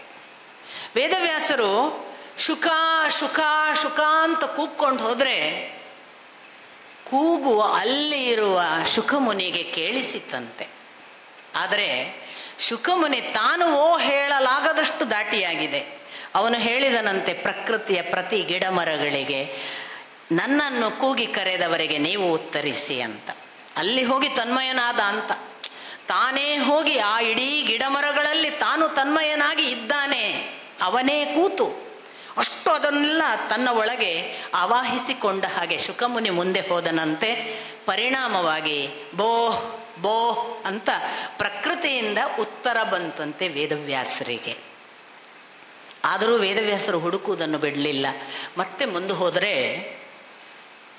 ದೂರದಲ್ಲಿ ನದಿಯಲ್ಲಿ ಒಂದಿಷ್ಟು ಹೆಣ್ಣು ಮಕ್ಕಳು ಸ್ನಾನ ಮಾಡುತ್ತಿದ್ದವರು ದಿಗಂಬರನಾಗಿ ಶುಕಮುನಿ ಹೋಗುವುದನ್ನು ನೋಡಿ ಪೂರ್ತಿ ಮೇಲಕ್ಕೆ ಬಂದು ಕೈ ಮುಗಿದು ನಿಂತಿದ್ದರಂತೆ. ಇನ್ನು ಯುವಕ ತರುಣ 16 ಅಂತ ಕೆಲವರು, ಅಂಥ 16ರ ತರುಣ ಶುಕಮುನಿ ಹೋಗುವಾಗ ಹೆಣ್ಮಕ್ಕಳೆಲ್ಲ ಸ್ನಾನ ಮಾಡ್ತಿದ್ದ ತಮ್ಮ ನಗ್ನಾವಸ್ಥೆಯಲ್ಲೋ ಅಥವಾ ಒದ್ದೆ ಬಟ್ಟೆಯಲ್ಲೋ ಹೋಗಿ ನಿಂತು ನಮಸ್ಕಾರ ಮಾಡ್ತಾ ಪೂರ್ತಿ ಅವನಿಗೆ ಶರಣಾಗತರಾದ ಸ್ಥಿತಿಯಲ್ಲಿ ನಿಂತಿದ್ರೆ ಅವನು ದಾಟಿ ಹೋಗ್ತಿದ್ದ ಹಾಗೆ ವೇದವ್ಯಾಸರು ಬಂದ್ರಂತೆ. ವೇದವ್ಯಾಸರು ಬಂದ ಕೂಡಲೇ ಇವರು ದೈಹಿಕ ಪ್ರಜ್ಞೆ ಜಾಗೃತವಾಗಿ ಚಕ್ಕಂತ ತಮ್ಮನ್ನು ಮುಚ್ಚಿಕೊಂಡು ನೀರಿಗೆ ಇಳಿದರಂತೆ. ವೇದವ್ಯಾಸರು ಕೇಳ್ತಾರೆ, ಅವನೊಬ್ಬ ತರುಣ ದಿಗಂಬರಿ, ಅವನು ಹೋಗುವಾಗ ಏನೂ ದೈಹಿಕ ಪ್ರಜ್ಞೆ ಇಲ್ಲದೆ ಅವನನ್ನು ನಮಿಸಿ ನಿಂತಿದ್ದಿರಿ, ನಾನು ಬಂದಾಗ ಯಾಕೆ ಹೀಗೆ? ನೋಡಿ, ಇದನ್ನು ಬರೆದವರು ವೇದವ್ಯಾಸರೇ. ಅವರ ಪಾರದರ್ಶಕತೆ ನೋಡಿ. ಸಾಕ್ಷಾತ್ ವೇದವ್ಯಾಸರು ಹೇಳ್ತಾರೆ, ಆ ಹೆಣ್ಣು ಮಕ್ಕಳು ಹೇಳಿದಾರಂತೆ, ಅವನಾದರೂ ಈ ಲೋಕದ ಯಾವ ಅರಿವೂ ಇಲ್ಲದೆ ಗಂಡು ಹೆಣ್ಣು ಭೇದವಿಲ್ಲದೆ ನಡೆಯುತ್ತಿರುವ ವಿರಾಗಿ, ನೀವು ಹಾಗಲ್ಲ. ಇದು ವೇದವ್ಯಾಸರೇ ತನ್ನ ಬಗ್ಗೆ ಹೇಳ್ಕೊಳ್ತಾರಲ್ಲ, ನನ್ನಕ್ಕಿಂತ ನನ್ನ ಮಗ ದೊಡ್ಡವ, ನನ್ನಲ್ಲಿ ಇನ್ನೂ ಕೆಲವು ವಾಸನೆಗಳು ಉಳಿದಿವೆ, ನನ್ನ ಮಗ ದಾಟಿದ್ದಾನೆ. ಬಹುಶಃ ಇಂಥದೊಂದು ಮಾದರಿಯನ್ನು ವೇದವ್ಯಾಸರೇ ಕೊಟ್ಟಿದ್ದಾರೆ. ಅವರ ಪಾರದರ್ಶಕತೆ. ನಾನು ಅಷ್ಟು ಶುದ್ಧನಾಗಿಲ್ಲ ಅಂತ ಒಬ್ಬ ಋಷಿ ಹೇಳ್ತಾನೆ ಅಂದರೆ ಅದೇನು ಸಾಮಾನ್ಯ ಪಾರದರ್ಶಕತೆನಾ? ನನಗಿಂತ ನನ್ನ ಮಗ ದಾಟಿದ್ದಾನೆ, ಬೆಳೆದಿದ್ದಾನೆ ಅಂತ ಹೇಳಬೇಕಾದ್ರೆ ಅದು ಎಂಥ ನಿರಹಂಕಾರದ ಸ್ಥಿತಿ. ಆ ಥರ ವೇದವ್ಯಾಸರು ಶುಕಮುನಿಯನ್ನು ಪರಿಚಯಿಸ್ತಾರೆ. ಈ ಶುಕಮುನಿಗಳು ಎಂಥವರು? ಒಂದು ಕಡೆಯಿಂದ ಶುಕಮುನಿಗಳು ಪರೀಕ್ಷಿತನ ಕಾಲದವರಲ್ಲ, ಯಾವಾಗಲೂ ಆಗಿ ಹೋದವರು ಅಂತ ಭಾವಿಸುವುದಾದರೆ ಅವರು ಏಕಾಏಕಿ ಬರ್ತಾರೆ ಅಂದರೆ ಏನು? ಎಲ್ಲಿ ಒಳಿತನ್ನ ಹಸಿದು ನಾವು ಕೂಗುತ್ತೇವೋ ಆ ಕೂಗಿಗೆ ಆಹಾರ ಕೊಡುವವನು ಬಂದೇ ಬರ್ತಾನೆ ಅನ್ನುವುದಕ್ಕೆ ಶುಕಮುನಿಗಳು ಸಾಕ್ಷಿ. ಅವರು ಎಂಥವರು ಅಂದರೆ, ತನ್ನ ದಿಗಂಬರ ಅವಸ್ಥೆಯ ಒಬ್ಬ ಭಿಕ್ಷಾಟನೆ ಮಾಡುವ ಸನ್ಯಾಸಿಯ ಕಾಲಘಟ್ಟದಲ್ಲಿ ಅಲ್ಲಿ ಇಲ್ಲಿ ಮನೆಗಳಲ್ಲಿ ಭಿಕ್ಷೆ ಬೇಡಲಿಕ್ಕೆ ಹೋದರೆ ಯಾವ ಮನೆಯಲ್ಲೂ ಕೂಡ ಒಂದು ಹಾಲು ಕರೆಯುವ, ಹಸುವಿನ ಹಾಲು ಕರೆಯುವ ಹೊತ್ತು ಇದೆಯಲ್ಲ, ಅಷ್ಟೇ ನಿಲ್ತಿದ್ರು ಅಂತ. ಅದಕ್ಕಿಂತ ಹೆಚ್ಚು ಹೊತ್ತು ನಿಂತವರಲ್ಲ. ಅಂಥವರು ಪರೀಕ್ಷಿತನ ಹತ್ರ ಬಂದು ನಿಂತಿದ್ದಾರೆ. ಒಂದು ಕೃತಾರ್ಥ ಭಾವ ಅವನಿಗೆ. ವೇದವ್ಯಾಸರು ಶುಕಮುನಿಗೆ ಭಾಗವತವನ್ನು ಯಾವಾಗ ಉಪದೇಶ ಮಾಡಿದರು? ಅವರಿಗೆ ಹೇಗೆ ತಿಳಿದಿತ್ತು? ಬಹಳ ಸಂಗತಿಗಳಿವೆ. ಶ್ರೀಮದ್ ಭಾಗವತ ತೆರೆದುಕೊಳ್ಳುವ ಸಂಗತಿಗಳನ್ನು ನೋಡಿದರೆ ನಮಗೆ ಯಾರಿಗೂ ಕೂಡ ನಿರಾಶೆ ಆಗಲಿಕ್ಕಿಲ್ಲ. ಪ್ರತಿ ಮನುಷ್ಯ ಖಿನ್ನನಾದಾಗ, ಪ್ರತಿ ಮನುಷ್ಯ ಸೋತಾಗ, ಪ್ರತಿ ಮನುಷ್ಯ ಬಿದ್ದಾಗ ಭಗವಂತನಿದ್ದಾನೆ. ಅದು ಸೂಚನೆ. ನೋಡಿ, ವೇದವ್ಯಾಸರು ಒಂದು ದಿನ ಖಿನ್ನರಾಗಿ ಕೂತಿದ್ದರು ಅಂತ ಆರಂಭ ಆಗುತ್ತೆ ಶ್ರೀಮದ್ ಭಾಗವತ. ಯಾಕೆ ಖಿನ್ನರಾಗಿ ಕೂತಿರ್ಬೇಕು ಇವರು? ಅಲ್ಲ, ಎಲ್ಲ ಬಿಟ್ಟು ವೇದವ್ಯಾಸರು ಒಂದು ದಿವಸ ಮೂಡಿಲ್ಲ ಅಂತ ಕೂತ್ಕೊಳ್ತಾರೆ ಅಂದರೆ ಇವರು ಹೇಗಪ್ಪ ಅಂತ ನಮಗೆ ಅನಿಸಲ್ವ? ಒಬ್ಬರು ಋಷಿಗಳು. ಅಂಥದೇ ಪ್ರಶ್ನೆ ನಾರದರಿಗೆ ಬರುತ್ತೆ. ನಾರದರು ನೋಡ್ತಾರೆ ವೇದವ್ಯಾಸರನ್ನು. ಯಾಕಪ್ಪ ನೀವು ಹೀಗೆ ಖಿನ್ನರಾಗಿ ಕೂತಿದ್ದೀರಿ? ಲೋಕವನ್ನೇ ಎಲ್ಲ ದೃಷ್ಟಿಯಿಂದಲೂ ಋಷಿ ಸದೃಶರಾಗಿ ನಡೀತಾ ಇರುವ ನೀವು, ನಿಮಗೆ ಇಂಥ ಖಿನ್ನ ಭಾವ ಯಾಕೆ? ವೇದವ್ಯಾಸರು ಹೇಳ್ತಾರೆ, ಗೊತ್ತಿಲ್ಲ, ನಾನು ನಿಜವಾಗಿ ಮಾಡಬೇಕಾದದ್ದನ್ನು ಮಾಡಿಲ್ಲ ಅನ್ನುವ ಒಂದು ದುಃಖ, ಒಂದು ವೇದನೆ, ಯಾವುದೋ ಒಂದು ಚಿಂತೆ ನನ್ನನ್ನು ಆವರಿಸಿದೆ ಅಂತ. ಇದಕ್ಕೆ ನಾರದರು ಬಹಳ ಸುಂದರವಾದ ಒಂದು ಉತ್ತರ ಕೊಡುತ್ತಾರೆ. ನಿಜಪ್ಪ, ನೋಡಿ, ಇದನ್ನು ಹೇಳುವಾಗ ವೇದವ್ಯಾಸರು ಏನೆಲ್ಲ ಮಾಡಿದ್ರು? ಅವರಾಗಲೇ ವೇದಗಳನ್ನು 4 ವಿಭಾಗ ಮಾಡಿ ಆಗಿತ್ತು.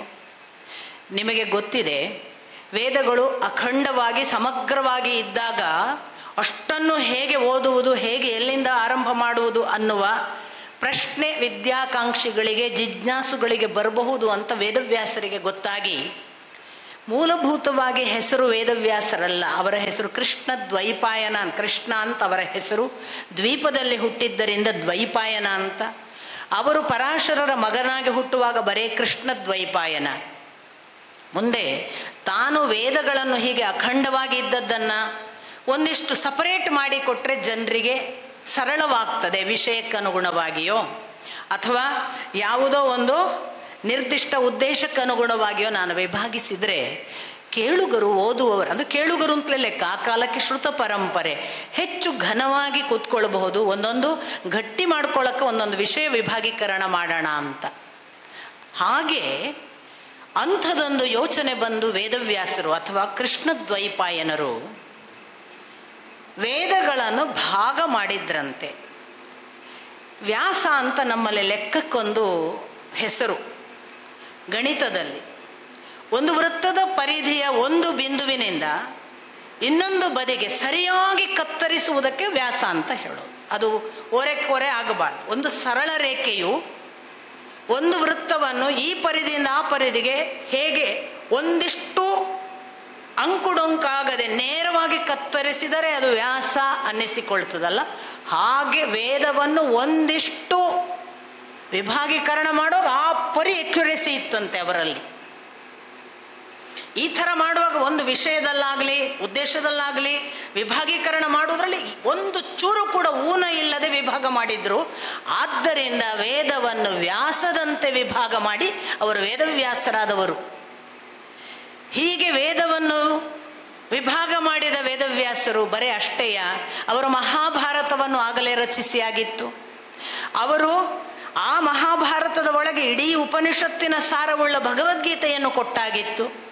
ಅಷ್ಟು ಮಾತ್ರ ಅಲ್ಲ, ಬ್ರಹ್ಮಸೂತ್ರವನ್ನು ರಚಿಸಿ ಆಗಿತ್ತು. ಇಂಥ ಮಹಾನುಭಾವನೆಗೆ ನಾನೇನೋ ಮಾಡಲಿಲ್ಲ ಅನ್ನುವ ಒಂದು ಭಾವ ನಮಗೆ ಎಷ್ಟು ಪ್ರಶ್ನೆ ಬರಬೇಡ. ಅಂಥ ದುಃಖದಲ್ಲಿ ಕೂತ ವೇದವ್ಯಾಸರಿಗೆ ನಿನಗೇನಾಗಿದೆ, ಯಾಕಪ್ಪ ಖಿನ್ನನಾಗಿದ್ದಿ? ನಾರದರು ಕೇಳಿದಾಗ ನನಗೆ ನಾನು ಮಾಡಿಲ್ಲ, ಏನೋ ಮಾಡಬೇಕಾದನ್ನು ಮಾಡಿಲ್ಲ ಅಂತ ದುಃಖಿಸಿ ಹೇಳಿದರು ವೇದವ್ಯಾಸರು. ಆಗ ನಾರದರು ಒಂದು ಮಾತು ಹೇಳ್ತಾರೆ, ನಿಜ, ನೀನು ಏನನ್ನೋ ಮಾಡಿಲ್ಲ. ಯಾವುದು ಗೊತ್ತಾ?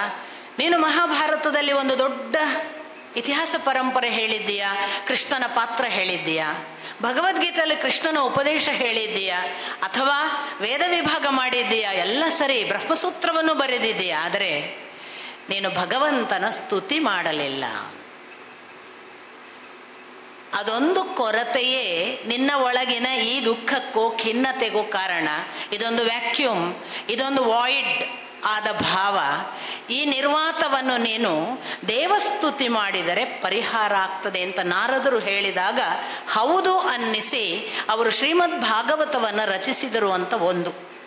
ಶ್ರೀಮದ್ ಭಾಗವತವನ್ನು ರಚಿಸಿದರು ಅಂದಾಗ ಅದು ಈಗಾಗಲೇ ಬ್ರಹ್ಮನಿಂದ ಉಪದೇಶಿತವಾಗಿತ್ತು ಅನ್ನುವುದನ್ನು ಅಲ್ಲಿ ನಾವು ನೆನಪಿಟ್ಟುಕೊಳ್ಬೇಕಂದ್ರೆ ಬ್ರಹ್ಮನೇ ವೇದವ್ಯಾಸರಿಗೆ ಹೇಳಿದ್ದರು ಅಂತ. ಅದನ್ನು ಅವರು ಮತ್ತೆ ಹೇಳುವ ಅಥವಾ ಶ್ರುತ ಪರಂಪರೆಯ ಭಾಗವಾಗಿ ಬೆಳೆಸಿದರು. ಇದು ವೇದವ್ಯಾಸರ ಸ್ಥಿತಿಯಾದರೆ ನಾರದರು ಎಂಥವರು? ಈ ನಾರದರು ಒಂದು ಕಾಲಕ್ಕೆ ಇವರಿಗೂ ಒಂದು ಥರ ಖಿನ್ನಾವಸ್ಥೆ ಬಂದಿತ್ತು ನೋಡಿ. ಅದಕ್ಕೆ ನಾನು ಹೇಳೋದು, ನಾವು ಯಾರು ಸಾಮಾನ್ಯ ಜೀವಿಗಳು ಮಾತ್ರ ಒದ್ದಾಡುವವರಲ್ಲ.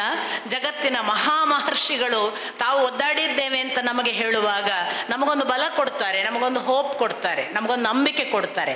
ನಿಮ್ಮ ಒದ್ದಾಟವೇ ಅಂತಿಮವಲ್ಲ, ನೀವು ಕೂಡ ನಮ್ಮ ಹಾಗೆ ಒಂದು ಒದ್ದಾಟದಲ್ಲಿ ಮುಳುಗಿದರೆ. ಜಿಡ್ಡು ಕೃಷ್ಣಮೂರ್ತಿಯ ಒಂದು ಮಾತು ಇದೆ, if you are in sorrow you sink into it, you will come out with a great solution. Don't run away ಅಂತ. If you run away, you will miss the opportunity ಅಂತ ಜಿಡ್ಡು Krishnamurthy. You sink into it. Any sorrow for that matter, you sink into it, you will come out with a great solution. ನಾವೇನು ಮಾಡ್ತೇವೆ, ಕೋಪಕ್ಕೋ ಆವೇಶಕ್ಕೋ ಒಳಗಾಗಿ ಆ ಒಂದು ನಿರ್ದಿಷ್ಟ ದುಃಖವನ್ನು ಹೇಗೋ ಚೆಲ್ಲಾಡಿ ಬಿಡ್ತೇವೆ. You sink into it. You be with it. You close your eyes and have the experience of that sorrow. You will come out with a great solution. ಇದು ನೋಡಿ, ವೇದವ್ಯಾಸರು ಮುಳುಗಿದರು, ಚಿತ್ತ ಸ್ಫುರಣವಾಯಿತು, ಅಂತರಂಗದ ಮಾತು ಹೇಳಿತು, ಭಗವಂತನನ್ನು ಸ್ತುತಿಸು. ನಾರದರು ಅದರ ಪ್ರತೀಕ. ಇತ್ತ ನಾರದರು ಒಂದು ಕೂಡಲೇ ನಮಗೆ ಗೊತ್ತು, ಅವರು ಎಂಥ ಒಳ್ಳೆಯ ದೇವರ್ಷಿಗಳು, ಅವರಿಗೇನಪ್ಪ ದುಃಖ. ನಾರದರು ಒಂದು ಸಂದರ್ಭವನ್ನು ಹೇಳ್ತಾರೆ, ಇದು ಪದ್ಮಪುರಾಣದ ಭಾಗವಾಗಿ ಬರುತ್ತೆ. ಅವರು ಒಂದು ದಿವಸ ಹೀಗೆ ತಿರುಗಾಡ್ತಾ ಬಂದ್ರಂತೆ, ಕಲಿಯುಗದಲ್ಲೆಲ್ಲ ಭೂಲೋಕದ ಜನರೆಲ್ಲ ಹೇಗಿದ್ದಾರೆ ಅಂತ, ನಮ್ಮನ್ನೆಲ್ಲ ನೋಡ್ಕೊಂಡು ಹೋಗೋಣ ಅಂತ. ಈಗಲೂ ಬರ್ತಿರ್ತಾರೆ, ನಮಗೆ ಗೊತ್ತಾಗಲ್ಲ ಅಷ್ಟೇ. ನೀವು ನೋಡಿ, ಕೃತಯುಗ, ತ್ರೇತಾಯುಗ, ದ್ವಾಪರ ಯುಗದವರೆಗೆ ಮನುಷ್ಯ ಕಷ್ಟದಲ್ಲಿದ್ದಾಗ ದೇವತೆಗಳು ಬಂದ ಉದಾಹರಣೆಗಳಿವೆ.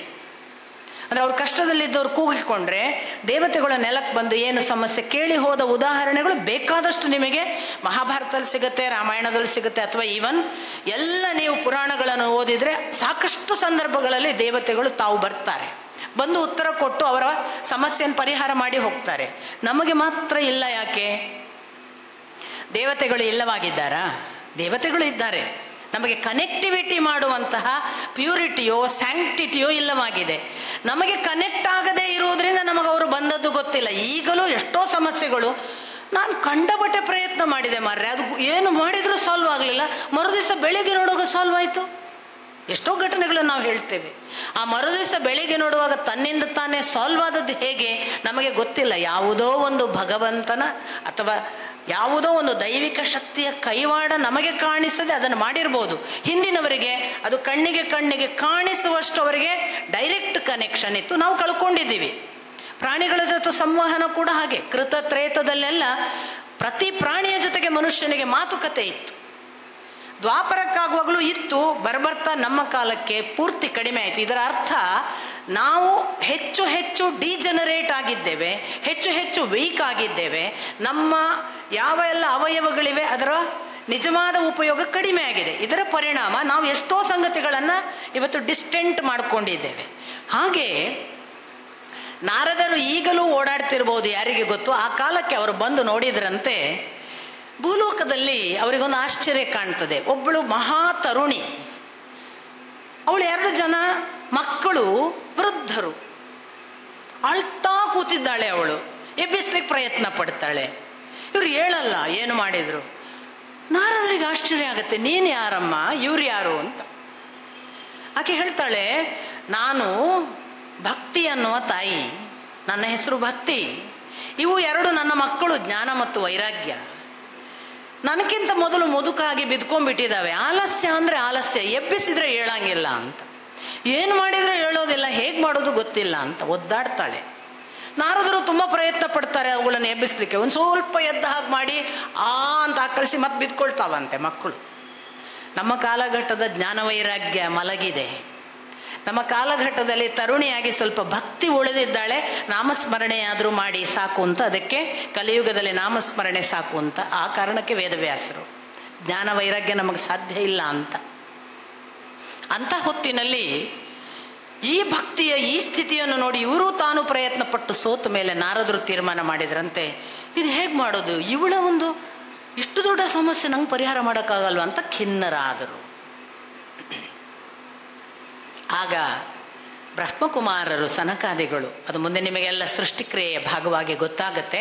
ಸನಕಾದಿಗಳು ಬಂದು, ಚಿಂತೆ ಮಾಡಬೇಡಪ್ಪ, ನೀನು ಯಾಕೆ ಚಿಂತೆ ಮಾಡ್ತಿ, ಹಿಂದೆ ಬ್ರಹ್ಮ ನಮ್ಮ ತಂದೆ ನಿನಗೆ ಹೇಳಿದ ಶ್ರೀಮದ್ ಭಾಗವತ ಇದೆಯಲ್ಲ, ಅದನ್ನು ಉಪದೇಶ ಮಾಡು, ನೀನು ಹೇಳಲಿಕ್ಕೆ ಪ್ರಾರಂಭ ಮಾಡು, ನೋಡು ಜ್ಞಾನ ವೈರಾಗ್ಯ ಎದ್ದು ಬಿಡತ್ತೆ.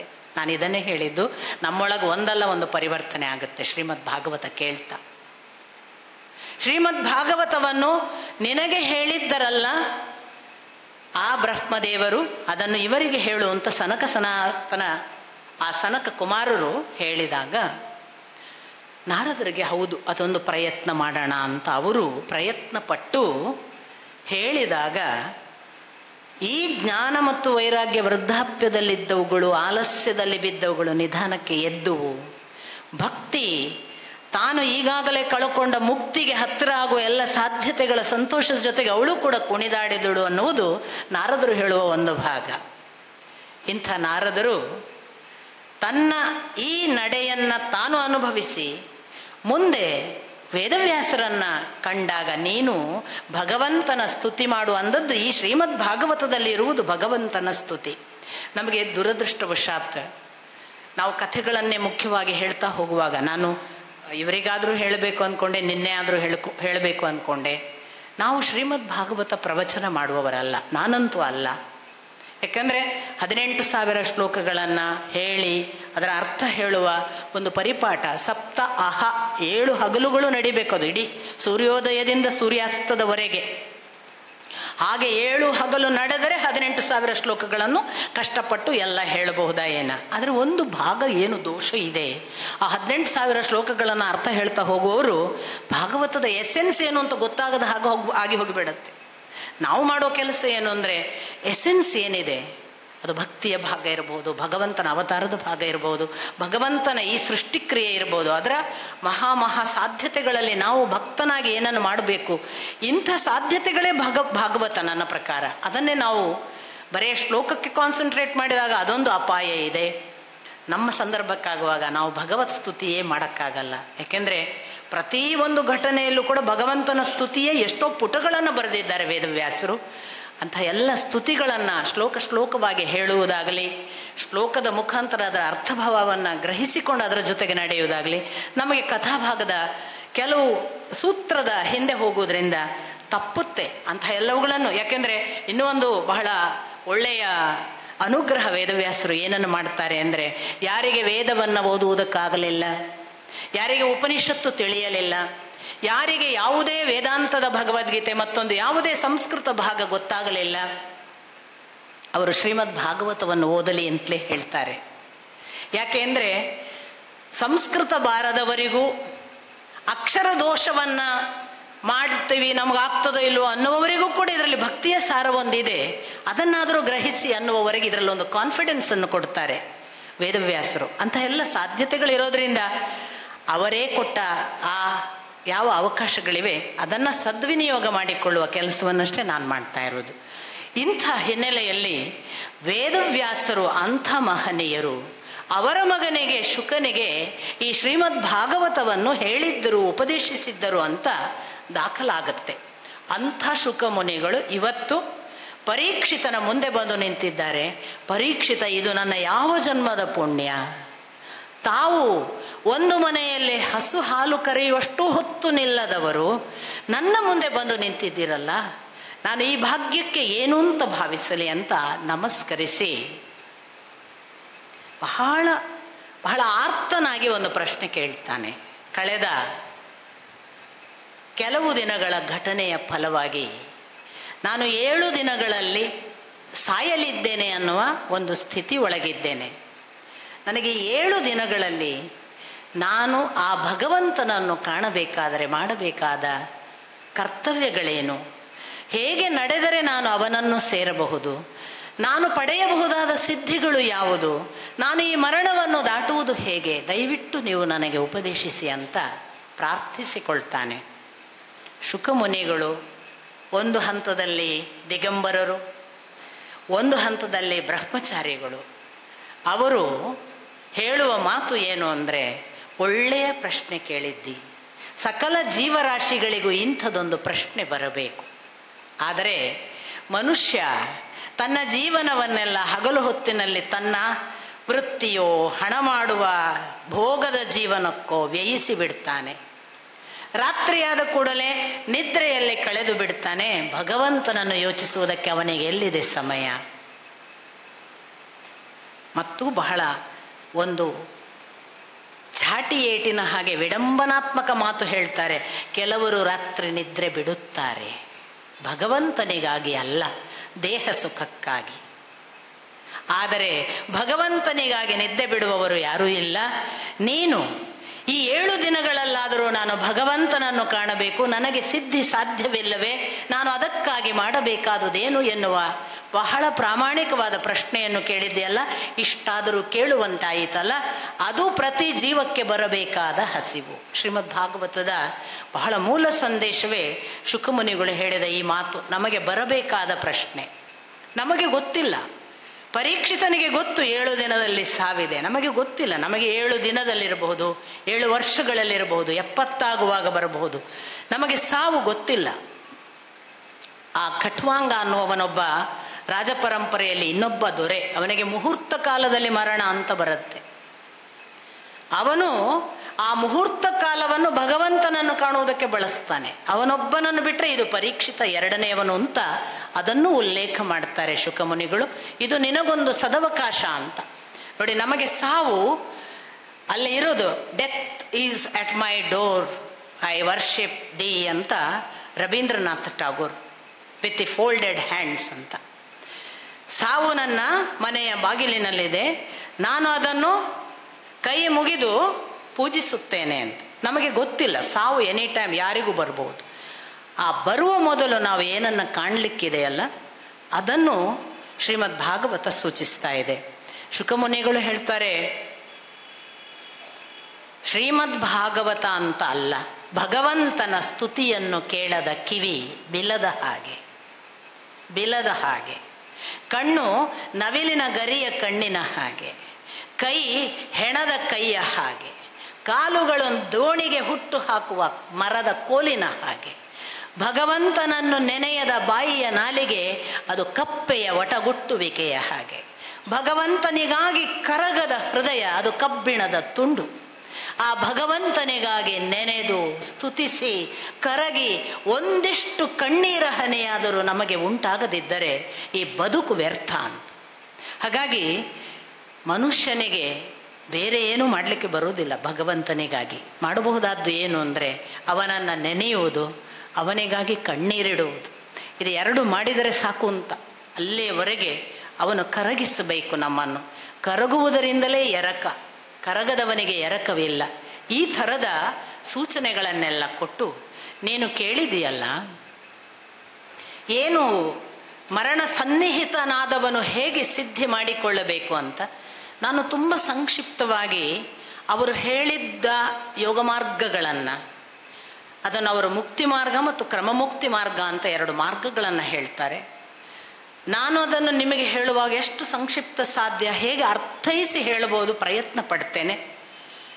ಶುಕಮುನಿಗಳು ಹೇಳ್ತಾರೆ ಪರೀಕ್ಷಿತನಿಗೆ, ಸಾವು ಸನ್ನಿಹಿತನಾದವನು ತಾನು ತನ್ನ ಇಡೀ ಇಂದ್ರಿಯಗಳನ್ನು ಸಂಯಮಕ್ಕೆ ತಂದುಕೊಂಡು, ಯಾವ ಇಂದ್ರಿಯಗಳ ಹತೋಟಿಯ ನಂತರ ಮುಂದೆ ನಾನು ಯಾವ ಇಂದ್ರಿಯಗಳ ಆಚೆಗಿರುವ ಪ್ರಾಣವಾಯು ಇದೆ, ಆ ಪ್ರಾಣವಾಯುವಿಗೆ ಇರುವ ಪಂಚವಾಯುಗಳ ಕನೆಕ್ಷನ್ ಯಾವುದಿದೆ, ವ್ಯಾನ ಉದಾನ ಸಮಾನ ಎಲ್ಲ ಪ್ರಾಣ ಅಪಾನಗಳು, ಈ ಪಂಚ ಪ್ರಾಣಗಳನ್ನು ತನ್ನ ಹಿಡಿತಕ್ಕೆ ತೆಗೆದುಕೊಂಡು ಶ್ವಾಸೋಚ್ಛ್ವಾಸದಲ್ಲಿ ಮೊದಲು ಪ್ರಾಣಾಯಾಮದ ಮೂಲಕ ತಾನು ಹಿಡಿತವನ್ನು ಸಾಧಿಸಬೇಕು.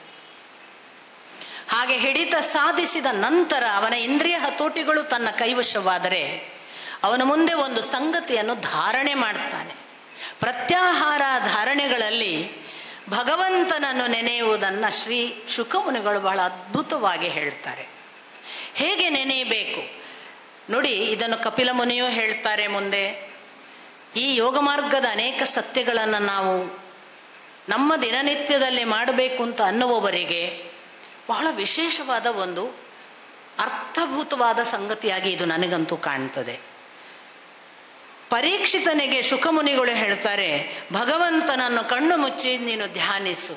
ಇದನ್ನೇ ಧ್ರುವನಿಗೆ ನಾರದರು ಮುಂದೆ ಹೇಳ್ತಾರೆ. ಹೇಗೆ ಧ್ಯಾನಿಸು? ಕಣ್ಣ ಮುಂದೆ ಅವನು ಹೇಗೆ ಕಾಣಬೇಕು? ಅವನು ಒಬ್ಬ ವಿರಾಟ್ ಪುರುಷನೆಂದು ಭಾವಿಸು.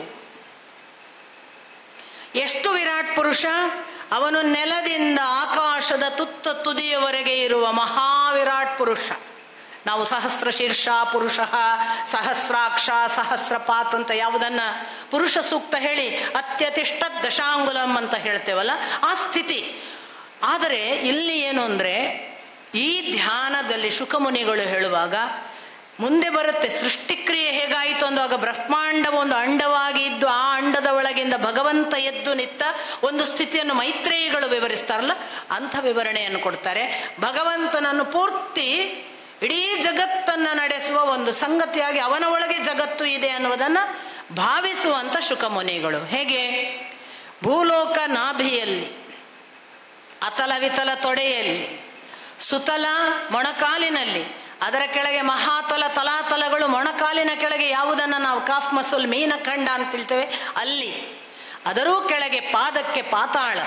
ಇದು ಆ ವಿರಾಟ್ ಪುರುಷ ಹಾಗೆ ಎದ್ದು ನಿಂತಾಗ ಕಾಣುವ ಭೂಲೋಕ ಅಂತ ಹೇಳುವ ನಾಭಿಯ ಭಾಗದಿಂದ ಕೆಳಗೆ ಸಿಕ್ಕುವ 7 ಲೋಕಗಳನ್ನು ಸ್ಪಷ್ಟವಾಗಿ ನೀನು ಧ್ಯಾನ ಮಾಡು ಅಂತಾರೆ. ಅದರ ಆಚೆಗೆ ಅದು ಭುವ ಸ್ವಹ ಅಂತ ನಾವು ಯಾವುದನ್ನು ಹೇಳ್ತೇವೆ ಅದನ್ನು ಅವರು ಅನಾಹತ ಚಕ್ರದವರೆಗೆ ತಂದು ಇಲ್ಲಿಯವರೆಗೆ ಹೃದಯದವರೆಗೆ ಸ್ವರ್ಗಲೋಕ, ಭಗವಂತನ ಹೃದಯದವರೆಗೆ ಭುವ ಮತ್ತು ಅಂತರಿಕ್ಷ ದಾಟಿ ಅನಾಹತದ ಹತ್ತಿರ ಬಂದಾಗ ಇನ್ನು ನಾಭಿ ಮತ್ತು ಅನಾಹತ ಮಧ್ಯೆ ಭುವಲೋಕ, ಸ್ವರ್ಲೋಕ ಹೃದಯದಲ್ಲಿ, ಅಲ್ಲಿಂದ ಮಹರ್ಲೋಕ, ಜನೋಲೋಕ, ತಪೋಲೋಕ, ಹೀಗೆ ಸತ್ಯಲೋಕ, ಅದರ ಆಚೆಗೆ ಬ್ರಹ್ಮಲೋಕ, ಹೀಗೆ ಆ ಎಲ್ಲ ಲೋಕಗಳನ್ನು ಅವನಲ್ಲಿ ಮೊದಲು ಕಾಣು. ಜಗತ್ತು ಅವನಿಲ್ಲದೆ ಇಲ್ಲ. ಸೃಷ್ಟಿ ಅಂದರೆ ಅವನು. ಇಲ್ಲಿರುವುದು ಏನಾದರೂ ಇದ್ದರೆ ಅವನಿಂದ ಇದೆ. ಅವನು ಒಂದು ದಿನ ಇದು ಬೇಡ ಅಂದರೆ ಅದು ಯಾವುದೂ ಇರುವುದಿಲ್ಲ.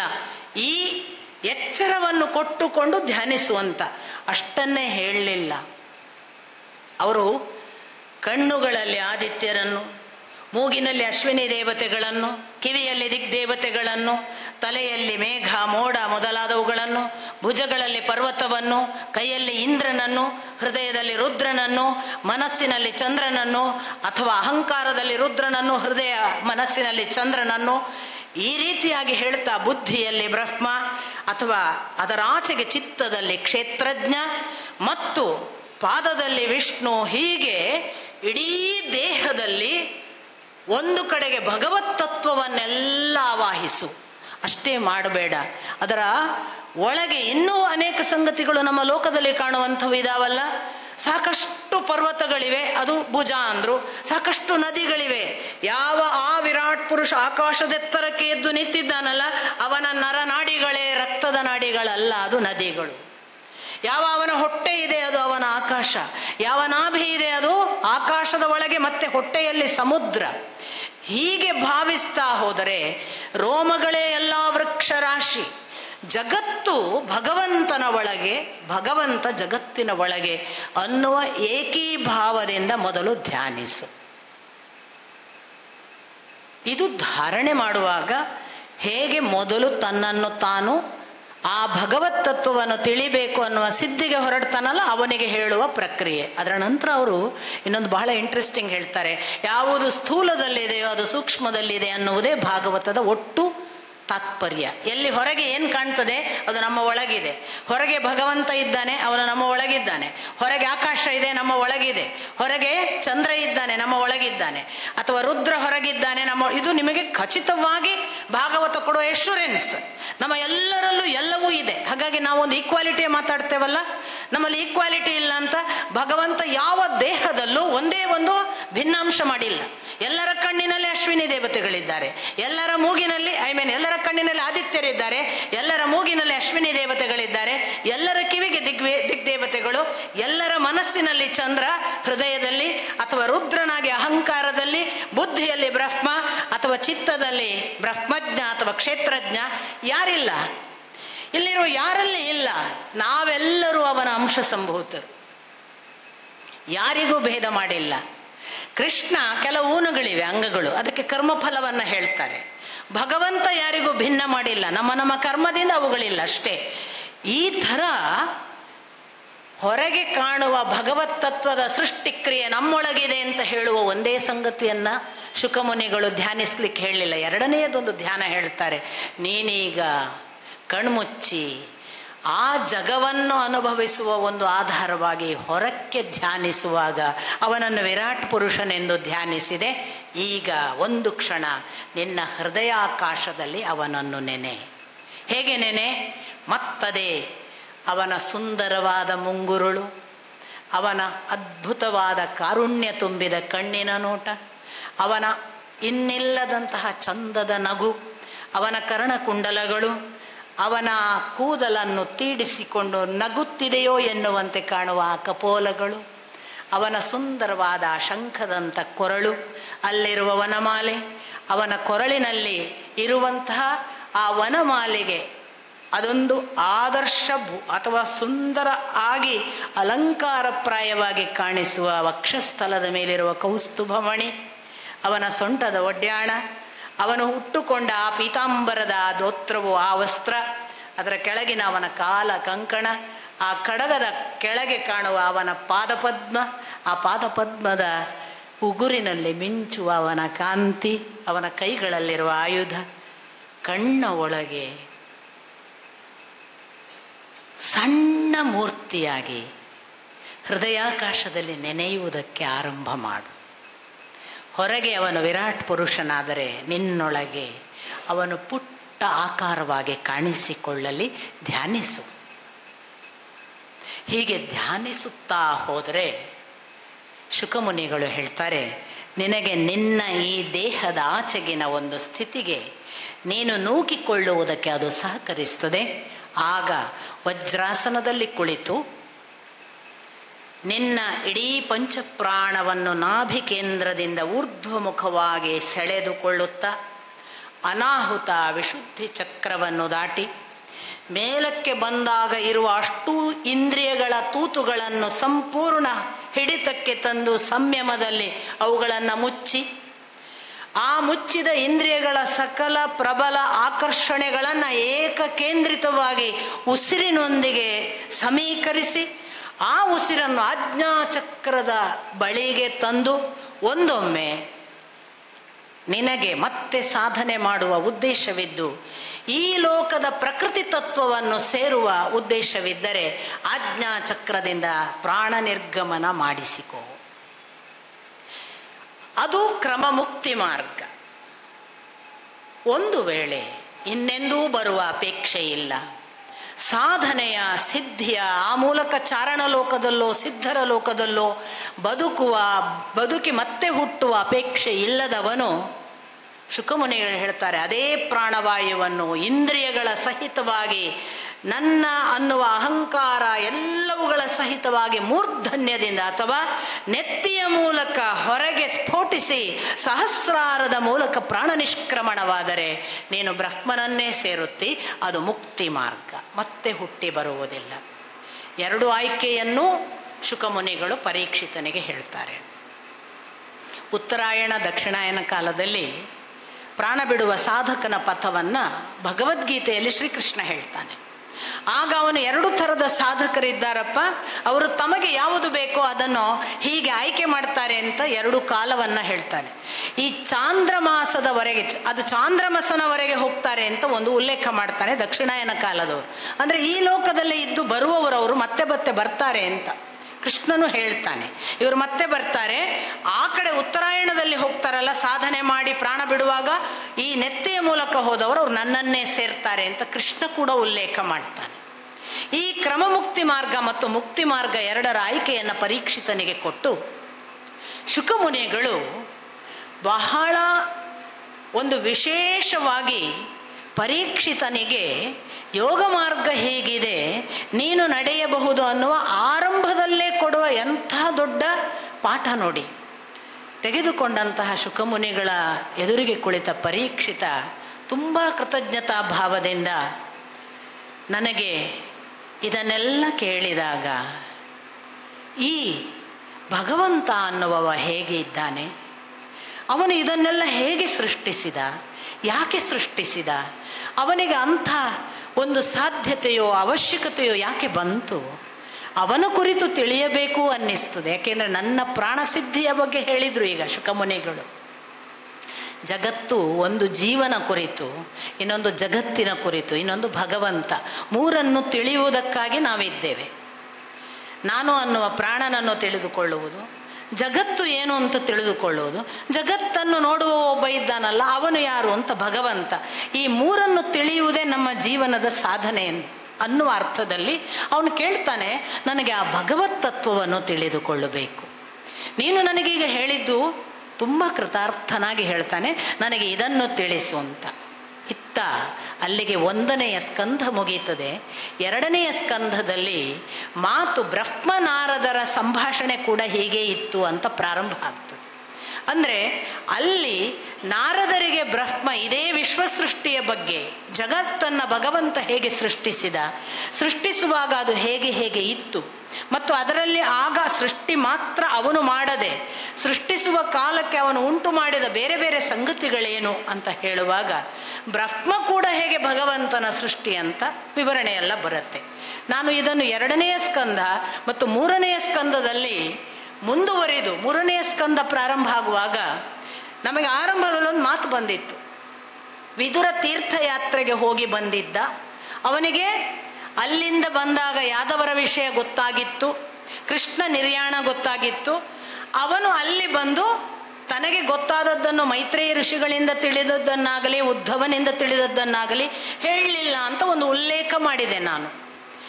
ಈಗ ಶೌನಕಾದಿಗಳನ್ನು, ಈ ಪ್ರಶ್ನೆ ಕೇಳುವ ಶೌನಕಾದಿಗಳು ಸೂತ ಪುರಾಣಿಕರನ್ನು ಕೇಳುತ್ತಾರೆ, ನೀವು ಆಗ ನಮಗೆ ಹೇಳಿದ್ರಿ ವಿದುರ ಕೂಡ ತೀರ್ಥಯಾತ್ರೆಗೆ ಹೋಗಿದ್ದ ಅಂತ, ಅವನು ಯಾಕೆ ಹೋದ? 1ನೇ ಪ್ರಶ್ನೆ. 2ನೇ ಪ್ರಶ್ನೆ, ಅವನು ಹೋದ ಮೇಲೆ ಅವನು ಮೈತ್ರೇಯಿಗಳನ್ನು ಎಲ್ಲಿ ಭೇಟಿಯಾದ? ವಿದುರ ಉದ್ಧವನನ್ನು ಭೇಟಿಯಾದದ್ದು ಯಾವಾಗ? ಈ ಪ್ರಶ್ನೆಗಳಿಗೆ ಉತ್ತರ ಕೊಡಿ ಅಂತ ನಿಮಗೆ ಏಕಕಾಲಕ್ಕೆ ಬ್ರಹ್ಮ ನಾರದರ ಸಂಭಾಷಣೆ ನಡೀತಿದೆ, ಶುಕಮುನಿಗಳಿಗೆ ಪರೀಕ್ಷಿತನಿಗೆ ಪ್ರಶ್ನೋತ್ತರ ನಡೀತಿದೆ, ಅತ್ತ ಪ್ರಸ್ತುತ ಅನ್ನುವ ವರ್ತಮಾನ, ಯಾಕೆ ಈ ಕಥೆಯನ್ನು ಹೇಳ್ತಿರೋರು ಸೂತ ಪುರಾಣಿಕರು, ಶೌನಕಾದಿಗಳಿಗೆ ನೈಮಿಷಾರಣ್ಯದಲ್ಲಿ ಹೇಳ್ತಿದ್ದಾರೆ, ಅವರ ಪ್ರಶ್ನೋತ್ತರ ನಡೀತಿದೆ. 3 ಜನ ಪ್ರಶ್ನೋತ್ತರದ ಉತ್ತರ ಭಾಗವಾಗಿ ಇವೆಲ್ಲವೂ ಇವೆ. ಸೊ ಶೌನಕಾದಿಗಳು ಕೇಳಿದ ಈ ಪ್ರಶ್ನೆಗೆ ಸೂತ ಪುರಾಣಿಕರು ಉತ್ತರಿಸ್ತಾರೆ. ಇತ್ತ ವಿದುರನಿಗೆ ಮೈತ್ರೇಯಿಗಳು ಹೇಗೆ ಭೇಟಿಯಾದರೂ ಉದ್ಧವ ಹೇಗೆ ಭೇಟಿಯಾದ ಅನ್ನುವ ಪ್ರಶ್ನೆ ಇದೆ. ನಾರದರು ಬ್ರಹ್ಮ ಈ ಸಂಭಾಷಣೆಯಲ್ಲಿ ಬ್ರಹ್ಮ ಏನು ಸೃಷ್ಟಿ, ಹೇಗೆ ಸೃಷ್ಟಿ ಅನ್ನೋದನ್ನು ಏನು ಹೇಳಿದ. ಶುಕಮುನಿಗಳಿಗೆ ಕೇಳಿದ ಪ್ರಶ್ನೆ ಪರೀಕ್ಷಿತ, ಸೃಷ್ಟಿ ಅಂದರೆ ಏನು, ಹೇಗಾಯಿತು, ಎಲ್ಲವೂ ಕೂಡಿ ಒಂದೇ ಉತ್ತರ. ನಾನು ಅವುಗಳನ್ನು ಪ್ರಾರಂಭ ಮಾಡುವಾಗ, ಉದ್ಧವ ವಿದುರ ತೀರ್ಥಯಾತ್ರೆಗೆ ಹೋದಾಗ ಯಮುನಾ ನದಿಯ ದಡದಲ್ಲಿದ್ದಾಗ ಉದ್ಧವ ಸಿಗ್ತಾನೆ. ಉದ್ಧವ ಯದುವಂಶದ ಶ್ರೀಕೃಷ್ಣನ ಅಪರಂಪಾರ ಭಕ್ತ. ಎಂಥ ಭಕ್ತ ಅಂದರೆ, ಊಟ ಮಾಡ್ಲಿಕ್ಕೆ ಬಾರೋ ಅಂತ ಅಮ್ಮ ಕರೆದ್ರೆ ಪುಟ್ಟ ಬಾಲಕ ಇಲ್ಲ, ಕೃಷ್ಣ ಪೂಜೆ ಮಾಡ್ತಿದ್ದೇನೆ ಬರಲ್ಲ ಅಂತಿದ್ದಂತೆ. ಅಂಥ ಭಕ್ತ. ಸಾಮಾನ್ಯ ಭಕ್ತಿ ಅಲ್ಲದ ಉದ್ಧವನ ಭಕ್ತಿಯನ್ನು ನಮಗೆ ಇಡೀ ಮಹಾಭಾರತದ ಕಾಲಘಟ್ಟದಲ್ಲಾಗಲಿ, ಮಹಾಭಾರತ ಕೃತಿಯಲ್ಲಾಗಲಿ, ಶ್ರೀಮದ್ ಭಾಗವತದ ಆರಂಭದಲ್ಲಿ ಗೊತ್ತಾಗುವುದು ಬಿಟ್ಟರೆ ಉದ್ಧವನ ಬಗ್ಗೆ ನಮಗೆ ಏನೂ ಗೊತ್ತಾಗುವುದಿಲ್ಲ. ಆದರೆ ಉದ್ಧವನ ಭಕ್ತಿ ನೋಡಿ, ಅವನು ಇಡೀ ಅಷ್ಟೂ ಕಾಲ ಬದುಕಿನ ಕಾಲಘಟ್ಟದಲ್ಲಿ ಇಡೀ ಕೃಷ್ಣನನ್ನು ನಂಬಿ ಮಾಡಿದ ಭಕ್ತಿಗೆ ಪ್ರತಿಫಲ ಸಿಕ್ಕುವುದು ನಮಗೆ ಗೊತ್ತಾಗೋದು ಅವನ ಶ್ರೀಕೃಷ್ಣ ನಿರ್ಯಾಣದ ಸಮಯದಲ್ಲಿ. ಅಲ್ಲಿವರೆಗೆ ಗೊತ್ತೇ ಆಗಲ್ಲ ಅವನಿಗೇನು ಪ್ರತಿಫಲ ಸಿಕ್ಕಿದ್ದು ನಮ್ಗೆ ಗೊತ್ತಾಗಲ್ಲ. ಒಂದು ಸಂದರ್ಭ ಬರುತ್ತೆ, ಗೋಪಿಕೆಯರಿಗೆ ಹೋಗು, ಈ ಕಡೆ ಬಂದನಲ್ಲ ಮಥುರೆಗೆ ಕೃಷ್ಣ, ಗೋಪಿಕೆಯರು ನನ್ನನ್ನು ನೆನೆತಿರಬಹುದು, ಅವರು ಹೇಗಿದ್ದಾರೆ ನೋಡಿಕೊಂಡು ಬಾ ಅನ್ನೋದಕ್ಕೊಂದು ಉದ್ಧವನನ್ನು ಕಳಿಸಿದ್ದಾನೆ. ಬಿಟ್ಟರೆ ಶ್ರೀಕೃಷ್ಣನ ಪ್ರತಿನಿಧಿಯಾಗಿ ಉದ್ಧವ ಹೋಗಿದ್ದಾನೆ ಅನ್ನುವ ಒಂದು ಭಾಗ ಬಿಟ್ಟರೆ ಉದ್ಧವನ ಈ ಭಕ್ತಿಗೆ ನಮಗೆ ಏನೂ ಕಾಣುವುದಿಲ್ಲ ಪ್ರತಿಫಲ. ಆದರೆ ಉದ್ಧವನ ದೊಡ್ಡ ಪುಣ್ಯ ಸಂಪಾದನೆ ಯಾವುದು ಅಂದರೆ, ಭಗವಂತನಿಗೆ ತನ್ನ ನಿರ್ಯಾಣದ ಸಮಯ ಬಂತು ಅಂತ ಗೊತ್ತಾಯಿತು. ಅವನಿಗೆ ಬ್ರಹ್ಮಾದಿಗಳು ಬಂದು ಎಚ್ಚರಿಸ್ತಾರೆ, ಹೊರಡಬೇಕು ಅಂತ ಗೊತ್ತಾಯಿತು. ಭಗವಂತ ತಾನು ಹೊರಡ್ತೇನೆ ಅನ್ನುವಾಗ ತನ್ನ ಮಹಾಪ್ರಸ್ಥಾನಕ್ಕೆ ಮೊದಲು ತಾನು ಏನೇನು ಮಾಡಬೇಕು ಅಂತ ಕರ್ತವ್ಯ ನಿರ್ವಹಣೆಗಳನ್ನು ನೆನಪು ಮಾಡಿಕೊಳ್ಳುವಾಗ ಅದರ ಸೂಚನೆಯ ಹಾಗೆ ಉದ್ಧವನಿಗೆ ಏನೋ ಒಂದು ಗೊತ್ತಾಗತ್ತೆ. ಈ ಕೃಷ್ಣ ಹೊರಡ್ತಾನೆ ಅಂತ ಅವನ ಒಳಗೊಂದು ಆಂತರ್ಯದಲ್ಲಿ ಕೂಗು. ಉದ್ಧವ ಒಂದೇ ಸಮನೆ ಅತ್ತ ಪ್ರಭಾಸಕ್ಕೆ ಹೊರಡಿ ದ್ವಾರಕೆ ಇನ್ನು ಮುಳುಗ್ತದೆ ಅಂತ ಸೂಚನೆ ಕೊಟ್ಟ ಕೃಷ್ಣನನ್ನು ಪರಿಪರಿಯಾಗಿ ಬೇಡಿಕೊಳ್ತಾನೆ ಉದ್ಧವ. ಯಾಕೋ ನೀನು ಹೋಗುವ ಮೊದಲು, ಅವನು ಪ್ರಭಾಸಕ್ಕೆ ಹೋಗುವುದು ಅಂತಲೇ ಹೇಳಿದ್ದು. ಉದ್ಧವ ಹೇಳ್ತಾನೆ, ನೀನು ಹೋಗುವ ಮೊದಲು ನನಗೆ ನೀನಿಲ್ಲದೆ ಸಾಧ್ಯವಿಲ್ಲ ಕೃಷ್ಣ. ನೀನು ನನಗೆ ನಿನ್ನನ್ನಲ್ಲದೆ ಇನ್ನೇನನ್ನೂ ಕೊಟ್ಟರೂ ನನಗೆ ಬೇಡ. ನನಗೆ ನಿನ್ನ ಆ ಆಂತರ್ಯದ ನಾನು ಅಪೇಕ್ಷಿಸುವ ಅಷ್ಟನ್ನು ನನಗೆ ಪಡೆಯುವ ಹಂಬಲವಿದೆ, ಆಸೆ ಇದೆ, ಅಪೇಕ್ಷೆ ಇದೆ. ನನಗೆ ನಿನ್ನನ್ನು ತೋರಿಸು, ನಿನ್ನನ್ನು ಕರುಣಿಸು ಅಂತ ಕೂಗಿಕೊಳ್ತಾನೆ. ಉದ್ಧವನಿಗೆ ಕೃಷ್ಣ ಹೇಳ್ತಾನೆ, ಕಾಲ ಸಮೀಪಿಸಿದ ಹಾಗೆ ಎಲ್ಲವೂ ಮುಕ್ತಾಯ ಆಗಲಿಕ್ಕಿದೆ. ಆದರೆ ನಿನ್ನ ಭಕ್ತಿಗೆ ನಾನು ಎಷ್ಟು ಮೆಚ್ಚಿದ್ದೇನೆ ಎಂದರೆ, ನಾನು ನಿನಗೆ ಏನನ್ನಾದರೂ ಕೊಟ್ಟು ಹೋಗಲೇಬೇಕು. ನಿನಗೆ ನಾನು ನನ್ನಲ್ಲಿರುವ ಏನನ್ನೋ ಕೊಟ್ಟು ಹೋಗುವುದಕ್ಕೆ ನನ್ನನ್ನು ನಾನು ಅರ್ಪಿಸಿಕೊಳ್ಳದಿದ್ದರೆ ನಾನು ನಿನ್ನ ಭಕ್ತಿಗೆ ಚ್ಯುತಿ ಮಾಡಿದ ಹಾಗೆ. ಅಂಥ ನಿನ್ನ ಭಕ್ತಿ ಸಾಮಾನ್ಯವಲ್ಲ. ಆ ಭಕ್ತಿಗೆ ಫಲಪ್ರದವಾಗುವ ಹಾಗೆ ನಾನು ನನ್ನನ್ನೇ ಅರ್ಪಿಸಿಕೊಂಡು ಈ ಶ್ರೀಮದ್ ಭಾಗವತದ ಒಳಗಿದ್ದೇನೆ. ಈ ಶ್ರೀಮದ್ ಭಾಗವತವನ್ನು ನಾನು ನಿನಗೆ ಉಪದೇಶಿಸುತ್ತೇನೆ. ಅದನ್ನು ಪಡೆದು ನಾನೇ ನಿನ್ನೊಳಗೆ ಅಂತರ್ಗತನಾಗಿದ್ದೇನೆ ಅನ್ನುವ ಭಾವದಿಂದ ನೀನು ನಡೆ ಅನ್ನುವ ಭರವಸೆಯ ಜೊತೆಗೆ ಭಗವಂತ ಸಾಕ್ಷಾತ್ ತಾನು ಏನಿದ್ದನಲ್ಲ ಅದನ್ನು ಕರಗಿಸಿ ಆ ಶ್ರೀಮದ್ ಭಾಗವತದ ಒಳಗೆ ತಾನು ಪ್ರವೇಶಿಸಿ ಅಖಂಡ ಘನ ವಸ್ತುವನ್ನಾಗಿ ಮಾಡಿಕೊಟ್ಟನಂತೆ ಉದ್ಧವನಿಗೆ. ಹೀಗೆ ಉದ್ಧವ ಪಡೆದ ಆ ಮಹಾಭಗವಂತನ ಅನುಗ್ರಹದ ಭಾಗವತವನ್ನು ಕೇಳಿದ ನಂತರ ಕೃಷ್ಣ ಪ್ರಭಾಸದಲ್ಲಿ ಇರ್ತಾನೆ, ತಾನು ಹೋಗಬೇಕು ಅಂತ ಭಾವಿಸ್ತಾನೆ ಉದ್ಧವ. ಕೃಷ್ಣ ಹೇಳ್ತಾನೆ, ನೀನು ಬರುವುದಲ್ಲ, ನನ್ನ ಕೆಲಸ ನಿನ್ನ ಜೊತೆಗೆ ಮುಗಿದಿದೆ, ನೀನು ಈಗ ನನ್ನ ಕೆಲಸವನ್ನು ಮುಂದುವರಿಸಲಿಕ್ಕಿದೆ. ಹೊರಡು. ಎಲ್ಲಿಗೆ? ಬದರಿಯ ಆ ಪರ್ವತ ಇದೆ ಅಲ್ಲ, ಬದರಿಕಾ ಆಶ್ರಮ ಅಂತ, ಬದರಿ ಅಂತ ನಾವು ಯಾವುದನ್ನು ಹೇಳ್ತೇವೆ, ಅಲ್ಲಿ ಹೋಗು ನೀನು ವಾಸವಾಗಿರು. ಯಾರು ನನ್ನನ್ನು ಅಪೇಕ್ಷಿಸಿ ಬರುತ್ತಾರೆ ಅವರಿಗೆ ಇದನ್ನು ಉಪದೇಶಿಸು. ನಾವು ಯಾಕೆ ಎಲ್ಲರೂ ಬದರಿಗೆ ಹೋಗೋದು ಅಂದರೆ ಇದು ಕಾರಣ. ಅಲ್ಲಿ ಹೋಗಿ ಹಸಿದು ಕೂತವನಿಗೆ ಶ್ರೀಕೃಷ್ಣ ಉದ್ಧವನ ಮೂಲಕ ಬಂದು ಕಾಣಿಸಿಕೊಳ್ತಾನೆ, ಅಥವಾ ನಾವು ಅವನನ್ನು ಕೇಳ್ತೇವೆ. ಉದ್ಧವ ಇನ್ನೂ ಅಲ್ಲೇ ಇದ್ದಾನೆ. ಉದ್ಧವನನ್ನ ಯದುವಂಶದಿಂದ ಇಷ್ಟೂ ಜನರನ್ನು, ಯದುವಂಶೀಯರು ಆಲ್ಮೋಸ್ಟ್ ಇಲ್ಲವಾದಾಗ ಉದ್ಧವನನ್ನು ಮಾತ್ರ ಕಳಿಸ್ತಾನೆ ಭಗವತ್ ತತ್ವದ ಒಂದು ಜೋಪಾನ ಮಾಡುವ ಜವಾಬ್ದಾರಿಗಾಗಿ. ಹಾಗೆ ಭಾಗವತವನ್ನು ತಿಳಿದ ಆ ಉದ್ಧವ ಅಲ್ಲಿ ಹೋಗಿ ಕೂತ್ಕೊಳ್ಳುವುದಕ್ಕೆ ಹೊರಡುವಾಗ ಯಮುನಾ ನದಿಯ ದಡದಲ್ಲಿ ಇನ್ನೂ ಇವನು ಬದರಿ ದಾರಿಯಲ್ಲಿದ್ದಾನೆ. ವಿದುರ ಭೇಟಿಯಾಗ್ತಾನೆ. ವಿದುರ ಯಾಕೆ ತೀರ್ಥಯಾತ್ರೆಗೆ ಹೋದ, ಯಾಕೆ ಯುದ್ಧ ಮಾಡಲಿಲ್ಲ? ತುಂಬ ಸಂಭಾವಿತ. ಅಷ್ಟು ಒಳ್ಳೆಯ ಒಬ್ಬ ಸಾತ್ವಿಕ. ಈ ವಿದುರ ಯಾರು? ಇವನು ಅಣಿಮಾಂಡವ್ಯ ಅಂತ ಮುಂದೆ ಹೆಸರು. ಮಾಂಡವ್ಯ ಋಷಿಗಳು ಒಂದು ಕಾಲಕ್ಕೆ, ನಾನು ಹೇಳಿದೆನಲ್ಲ ಆಗಲೇ, ಶಮೀಕ ಋಷಿಗಳ ಸಮಾಧಿಸ್ಥ ಅವಸ್ಥೆ ಅಂತ, ಅಂಥದೇ ಒಂದು ಮೌನ ತಪಸ್ಸಿಗೆ ಕುಳಿತ ಮಾಂಡವ್ಯ ಋಷಿಗಳಿದ್ದರು. ಎಂಥ ಮೌನ ಅಂದರೆ ನಮ್ಮ ಮೌನದ ಹಾಗಲ್ಲ. ನಮ್ಮ ಮೌನದಲ್ಲಿ ಮನಸ್ಸು ಮಾತಾಡ್ತಾ ಇರ್ತದೆ, ನಾವು ಬಾಯಲ್ಲಿ ಮಾತ್ರ ಮಾತಾಡಲ್ಲ. ಆದರೆ ಮನಸ್ಸಿನಲ್ಲಿ ಅದು ಇದು ಲೆಕ್ಕಾಚಾರ ಕಂಡಪಟ್ಟೆ ಮಾತು. ಬಹುಶಃ ಮೌನ ಇದ್ದವರಿಗೆ ಜಾಸ್ತಿ ಮಾತು ನಮ್ಮಲ್ಲಿ. ಆದರೆ ಕಾಷ್ಠ ಮೌನ ಅಂತಿದೆ, ಕಟ್ಟಿಗೆ ಹಾಗಿರೋದು ಅಂತ. ಅಲ್ಲಿ ಮಾತೇ ಇಲ್ಲ. ಕೆಲವರು ಸನ್ಯಾಸಿಗಳು ತಾವು ಮಾತಾಡಲ್ಲ ಅಂತ, 22 ದಿನ ನಾವು ಮಾತಾಡಲ್ಲ ಅಂತ ಕೂತ್ಕೋತಾರೆ. ಅವ್ರು ಕಾಫಿ ತಂದು ಕೊಡಿ ಅಂತ ಬರ್ಕೊಡ್ತಾರೆ. ಮೌನ ಅಲ್ಲ ಅದು, ಮೌನ ಅಲ್ಲ ಅದು. ಅಂದರೆ ನಾನು ಅವರನ್ನು ಉಪೇಕ್ಷೆ ಮಾಡ್ತೇನೆ ಅಂತ ಅಲ್ಲ, ಮೌನ ಅಲ್ಲ ಅದು ಅಂತ. ಅದು ಸ್ವಲ್ಪ ಸಂಯಮ, ಯಾವುದು ಮಾತಾಡದ ಹಾಗೆ ನೋಡುವುದು. ಕಾಷ್ಠ ಮೌನ ಅಂದರೆ ಒಳಗೂ ಹೊರಗೂ ಭಾವದಲ್ಲೂ ಮನದಲ್ಲೂ ಎಲ್ಲಿಯೂ ಕೂಡ ಮಾತಿಲ್ಲದ ಒಂದು ಸ್ಥಿತಿ. ಹಾಗಾಗಿ ಮಾತಾಡೋದೇ ಇಲ್ಲ ಅವರು. ಅರ್ಥಾತ್ ಕೇಳೋದಿಲ್ಲ ಅಂತಲ್ಲ ಯಾರು ಹೇಳಿದ್ದು, ಕೇಳದೇ ಇರುವಷ್ಟು ಕಾಷ್ಠ ಮೌನ. ಹಾಗೊಂದು ಸ್ಥಿತಿಯಲ್ಲಿ ಕೂತಿದ್ದಾರೆ. ಅದು ಒಂದು ತಪಸ್ಸಿನ ಭಾಗವಾಗಿ.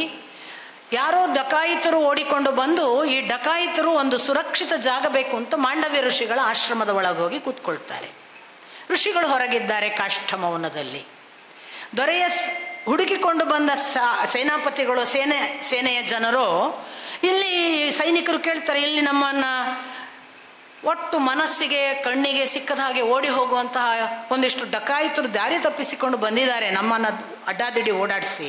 ಅವರೇನಾದ್ರೂ ಇತ್ಲ ಬಂದ್ರ ಅಂತ ಕೇಳಿ ಇವರಿಗೆ ಕೇಳುವುದಿಲ್ಲದ ಹಾಗೆ ಕಾಷ್ಠ ಮೌನ. ಉತ್ತರಿಸೋದಿಲ್ಲ ಇವರು ಉತ್ತರಿಸದೇ ಇರುವುದು ಈ ಸೈನಿಕರಿಗೆ ಅರ್ಥ ಆಗಲ್ಲ. ಅವರು ಒಳಗೆ ಹೋಗಿ ನೋಡ್ತಾರೆ, ಡಕಾಯಿತರು ಅಲ್ಲಿ ಒಳಗಿದ್ದಾರೆ. ಅರ್ಥ ಏನಾಯ್ತು ಅವರಿಗೆ? ಡಕಾಯಿತರನ್ನು ಇವನೇ ರಕ್ಷಣೆ ಮಾಡಿದ್ದಾನೆ, ಅದಕ್ಕೆ ಮೌನ ಇದ್ದ. ತೀರ್ಮಾನ ಮಾಡ್ತಾರೋ ಮಾಡಿ ಆ ಡಕಾಯಿತರನ್ನು ತೊಗೊಂಡೋಗಿ ರಾಜನಿಗೆ ಒಪ್ಪಿಸಿ, ಇವನೇ ಈ ಋಷಿ ಆಶ್ರಯ ಕೊಟ್ಟವ, ಸುಮ್ಮನೆ ಕೂತಿದ್ದ ನಾವು ಹೋದಾಗ ಅಂತ ಅದನ್ನು ಹೇಳಲಾಯಿತು. ಮಾಂಡವ್ಯರಿಗೆ ರಾಜ ಡಕಾಯಿತರಿಗೆ ಕೊಡುವ ಹಾಗೆ ಒಂದು ಕಬ್ಬಿಣದ ಶೂಲವನ್ನು ಪೃಷ್ಠಕ್ಕೆ ಸೇರಿಸಿ ಕೊಲ್ಲುವ ಶಿಕ್ಷೆಯನ್ನು ಕೊಡುತ್ತಾನೆ. ಈ ಶಿಕ್ಷೆಯನ್ನ ಉಳಿದವರು ಅನುಭವಿಸಿ ಸತ್ತಿರ್ಬೋದು. ಮಾಂಡವ್ಯರು ಮಹಾ ಋಷಿಗಳಾದ್ರಿಂದ ಅವರು ಅದರಿಂದ ಸಾಯಲಿಲ್ಲ. ಅವರು ಅದರ ಸಹಿತವಾಗಿ ತಪಸ್ಸಿನ ಭಾಗವಾಗಿ ಪೃಷ್ಠದ ನೋವಿನ ಜೊತೆಗೆ ತಾನು ಬದುಕಿದ್ರು. ಕೆಲ ದಿನಗಳಲ್ಲೋ ಕಾಲಾಂತರದಲ್ಲೋ ರಾಜನಿಗೆ ತನ್ನ ತಪ್ಪಿನ ಅರಿವಾಯಿತು. ಆಗ ಅವನು ಪೃಷ್ಠಕ್ಕೆ ಹಾಕಿದ್ದ ಆ ಶೂಲವನ್ನು, ಕಬ್ಬಿಣದ ಶೂಲವನ್ನು ತೆಗೆದು ಮಾಂಡವ್ಯರನ್ನು ನೆಲಕ್ಕೆ ಬದುಕಿಸುವ ಒಂದು ಪ್ರಯತ್ನ ಮಾಡ್ತಾನೆ. ಮಾಡುವ ಹೊತ್ತಿನಲ್ಲಿ ಅಕಸ್ಮಾತ್ತಾಗಿ ಒಂದು ತುಣುಕು ಚೂರು ಕಬ್ಬಿಣ ಉಳಿದು ಬಿಡುತ್ತದೆ, ತೆಗಿಲಿಕ್ಕೆ ಬರದೆ ಅದು ಸಿಕ್ಕಿಕೊಳ್ತದೆ. ಇವರಿಗೆ ನಿರಂತರ ವೇದನೆ. ನನಗೆ ಮೂಲವ್ಯಾಧಿ ನೆನಪಾಗೋದು, ಅಣಿಮಾಂಡವ್ಯರ ಹಾಗೆ.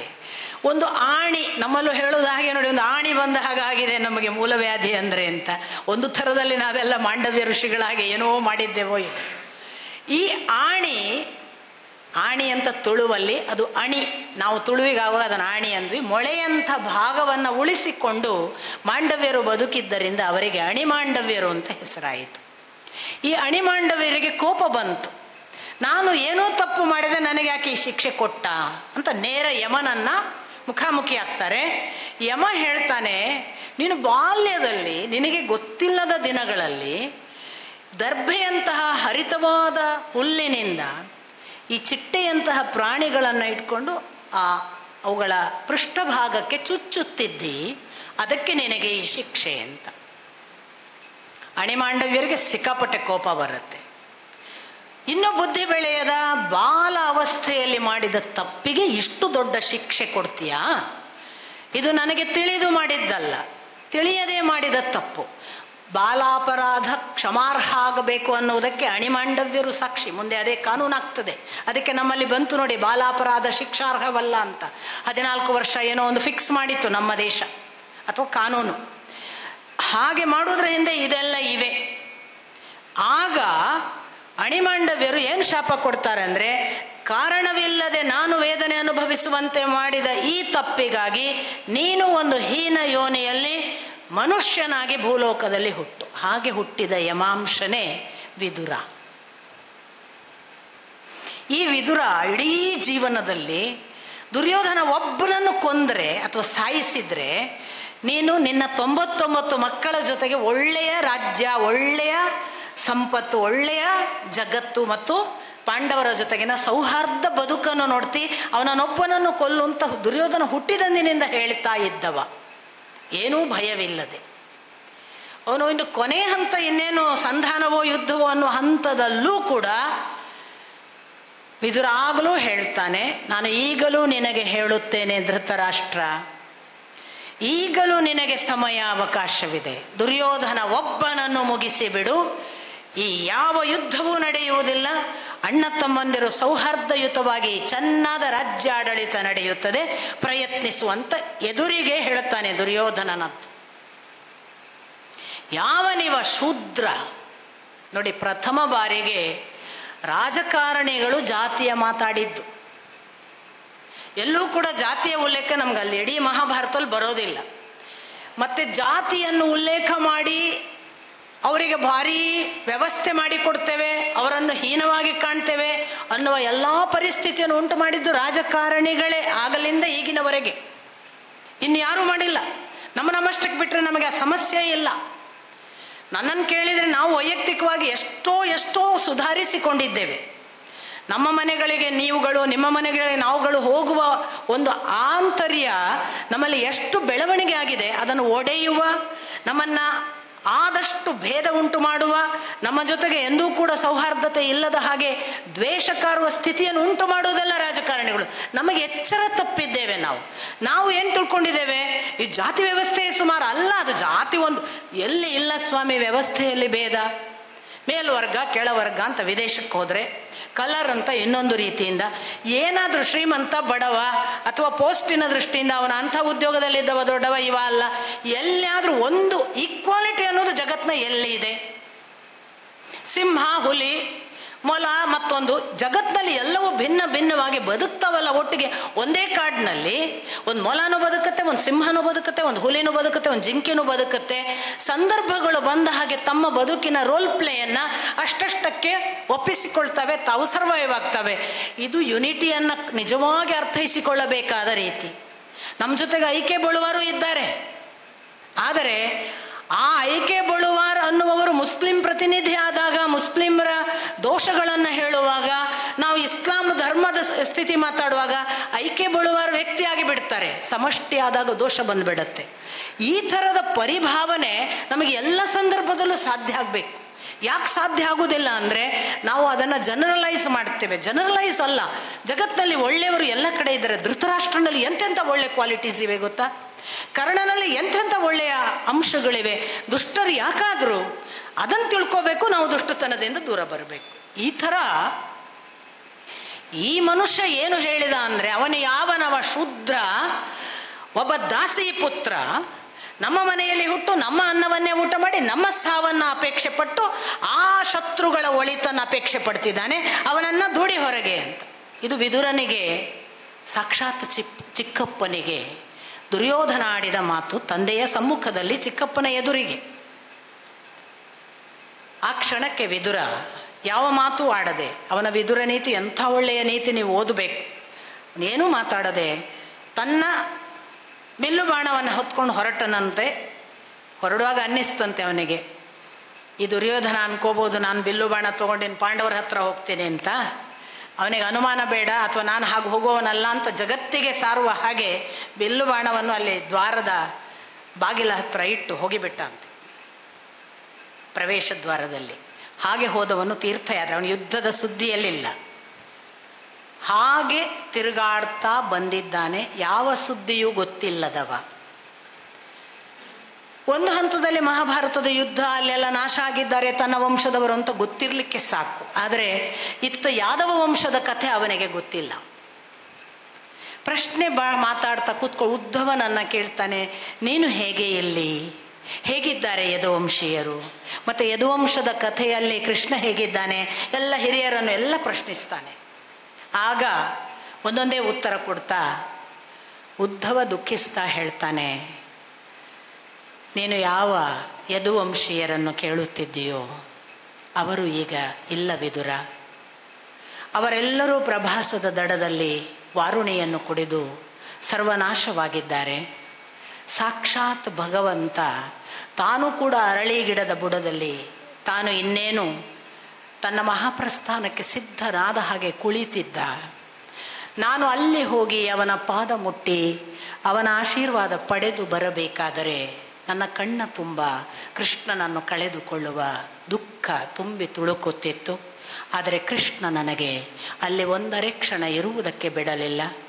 ಬಲರಾಮನು ತಾನು ತನ್ನ ಆ ಅವತಾರವನ್ನು ಸಮಾಪ್ತಿ ಮಾಡುವ ಕಡೆಗಿದ್ದಂತೆ ಇತ್ತು. ಎಲ್ಲರೂ ಸತ್ತು ಹೊಡೆದಾಡಿ ಹೋಗಿದ್ದಾರೆ ವಿದುರ, ಯಾರೂ ಉಳಿದಿಲ್ಲ. ಆದರೆ ಅಂಥ ಹೊತ್ತಿನಲ್ಲಿ ಭಗವಂತನ ಕೃಪೆಯಿಂದ ನನಗೆ ಭಗವಂತ ತನ್ನನ್ನೇ ತಾನು ಒಳಗೆ ಅಡಕವಾಗಿ ಶ್ರೀಮದ್ ಭಾಗವತವನ್ನು ಉಪದೇಶಿಸಿ ಬದರಿಯ ಕಡೆಗೆ ಹೊರಡು ಎಂದು ನನಗೆ ಆದೇಶಿಸಿದ್ದಾನೆ. ಹಾಗೆ ಹೊರಟಾಗ ನಾನು ಈ ದಾರಿಗೆ ಬಂದಿದ್ದೇನೆ. ಕೃಷ್ಣ ಎಂಥ ಮಹಾನುಭಾವ, ಈಗ ಇಲ್ಲ ವಿದುರ. ಸಾಕ್ಷಾತ್ ಯದುವಂಶೀಯರಿಗೆ ಅವನೆಷ್ಟು ದೊಡ್ಡವನೆಂಬುದು ಗೊತ್ತಾಗಲೇ ಇಲ್ಲ. ನೀರಿನಲ್ಲಿ ಚಂದ್ರನ ಪ್ರತಿಫಲನವೊಂದು ಕಂಡರೆ, ಅಥವಾ ತೆಪ್ಪ ಒಂದು ನಮ್ಮನ್ನು ನೀರಿನ ಆ ದಡಕ್ಕೆ ದಾಟಿಸಿದರೆ, ನೀರಿನಲ್ಲಿರುವ ಜಲಚರಗಳು ಆ ಚಂದ್ರನನ್ನು ಮತ್ತು ಚಂದ್ರನ ಪ್ರತಿಫಲನವನ್ನು ಮತ್ತು ಆ ತೆಪ್ಪವನ್ನು ತಮ್ಮಂತೆಯೇ ಒಂದು ಜಲಚರ ಇರಬೇಕು ಎಂದು ಭಾವಿಸುತ್ತವಲ್ಲ, ಹಾಗೆ ಭಾವಿಸಿಬಿಟ್ಟರು ಯದುವಂಶೀಯರು. ಯಾರಿಗೂ ಗೊತ್ತಾಗಲೇ ಇಲ್ಲ ಕೃಷ್ಣ ಎಷ್ಟು ದೊಡ್ಡವನು ಎಂಬುದು. ಅವನು ಜನಸಾಮಾನ್ಯರಂತೆ ಪುಟ್ಟ ಹುಡುಗನಾಗಿ ಮಾಡಿದ್ದೆಷ್ಟು.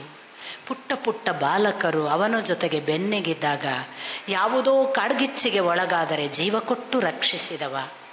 ಯಮುನಾ ನದಿಯ ನೀರು ವಿಷಭರಿತವಾಗಿ ತನ್ನ ಗೆಳೆಯರ ಜೀವಕ್ಕೆ ಕಂಟಕವಾದಾಗ ತಾನೇ ಹೋಗಿ ಕಾಳಿಯನನ್ನು ಕೊಂದು ಆ ಯಮುನಾ ನದಿಯನ್ನು ವಿಷಮುಕ್ತಗೊಳಿಸಿದವ. ಎಂಥ ಸಂದರ್ಭಗಳಲ್ಲೆಲ್ಲ ಕಷ್ಟದ ಪರಾಕಾಷ್ಠೆಯಲ್ಲಿ ಗೋಪಿಕೆಯರಿದ್ದಾಗ ಅವರ ರಕ್ಷಣೆಗೆ ನಿಂತವ. ಬಾಲಿಕೆಯರ ಹಾಗೆ ದೇವನನ್ನೇ ಅಪೇಕ್ಷಿಸಿ ತಾವಿನ್ನು ಭಗವಂತನನ್ನು ಕಾಣಬೇಕು ಅನ್ನುವ ಕಾತ್ಯಾಯನಿ ವ್ರತ ಮಾಡಿದ ಆ ಹೆಣ್ಣು ಮಕ್ಕಳಿಗೆ ತಾನೊಬ್ಬ ಬಾಲಕನಾಗಿ ಇದ್ದಾಗಲೂ ಭಗವಂತನ ಅನುಭವ ಹುಟ್ಟಿಸುವ ಹಾಗೆ ಅವರನ್ನು ಭಗವಂತನ ಮುಂದೆ ಬೆತ್ತಲು ಮಾಡಿದವ. ಕೃಷ್ಣ ಎಂದರೆ ಆ ಯಾವ ದೊರೆಗಳ ಜೊತೆಗೆ ಹೋರಾಟ ಮಾಡಿದ, ರಾಕ್ಷಸರನ್ನು ಉದ್ಧಾರ ಮಾಡಿದ ಎಂಬ ಹೆಸರಷ್ಟೇ ಕಾಣಿಸುತ್ತದೆ ವಿದುರ. ಪೂತನಿಯನ್ನು ಉದ್ಧಾರ ಮಾಡುವಾಗ ತಾಯಿತನವನ್ನು ಅನುಗ್ರಹಿಸಿ ಬಿಟ್ಟ.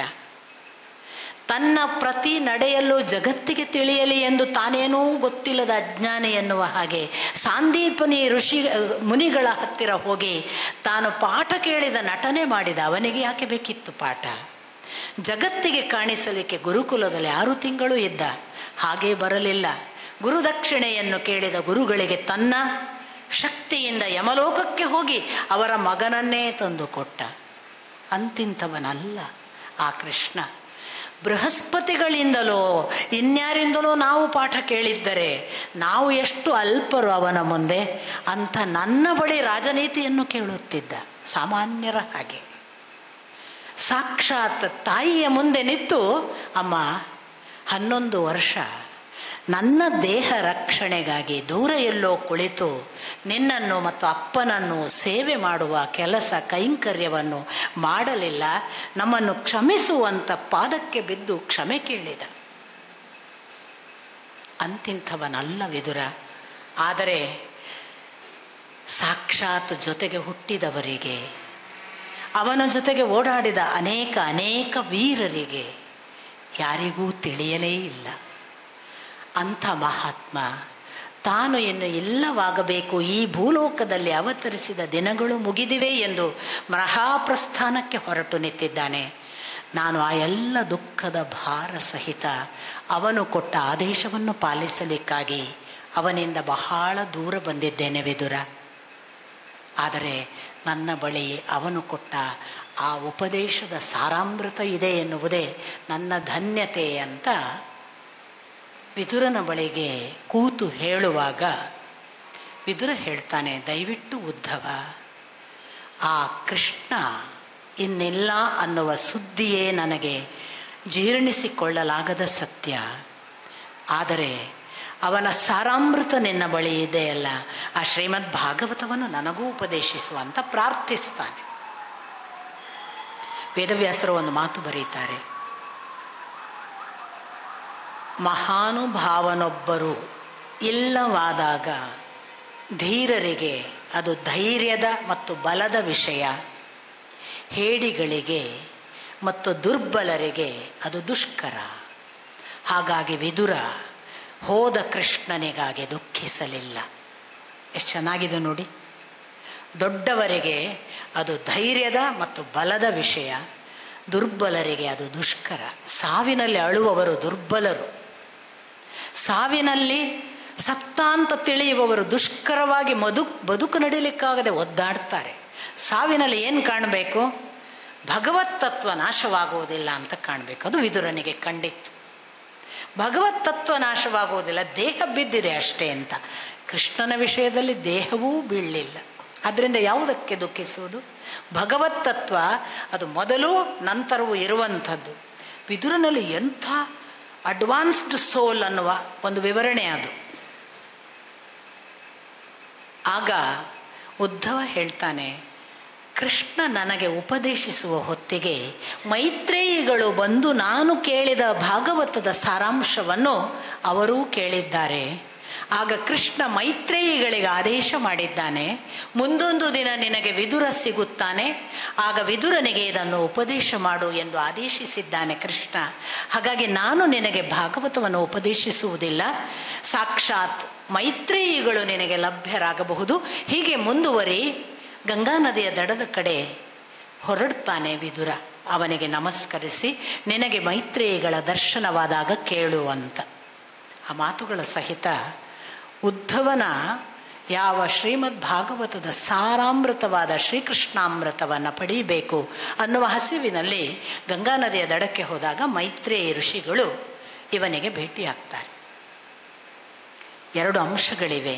ಅರ್ಜುನ ನನಗೆ ಮೋಸ ಮಾಡಿದ, ಅವನು ಇಲ್ಲವಾದ, ಅಣ್ಣ ನಮಗೆ ಅವನು ದುರ್ಬಲನನ್ನಾಗಿ ಮಾಡಿ ಹೋದ, ನನ್ನ ಅಸ್ತ್ರಗಳೆಲ್ಲ ಈಗ ಕೆಲಸ ಮಾಡುವುದಿಲ್ಲ, ನಾನೀಗ ನಿರ್ವೀರ್ಯನಾಗಿದ್ದೇನೆ. ಕೃಷ್ಣನನ್ನು ಬೈದ ಹಾಗೆ ಕಾಣಿಸುತ್ತೆ ಅಲ್ವಾ? ಉದ್ಧವ ಎಂಥ ಮಹಾನುಭಾವ. ಅವನ ಗುಣಗಾನ ನೋಡಿ, ಉದ್ಧವ ಮಾಡಿದ ಗುಣಗಾನ. ಇಬ್ಬರ ಪಾಲಿಗೂ ಕೃಷ್ಣ ಇಲ್ಲವಾಗಿದ್ದಾನೆ. ಅರ್ಜುನ ಹೇಳಿದ ರೀತಿ ಬೇರೆ.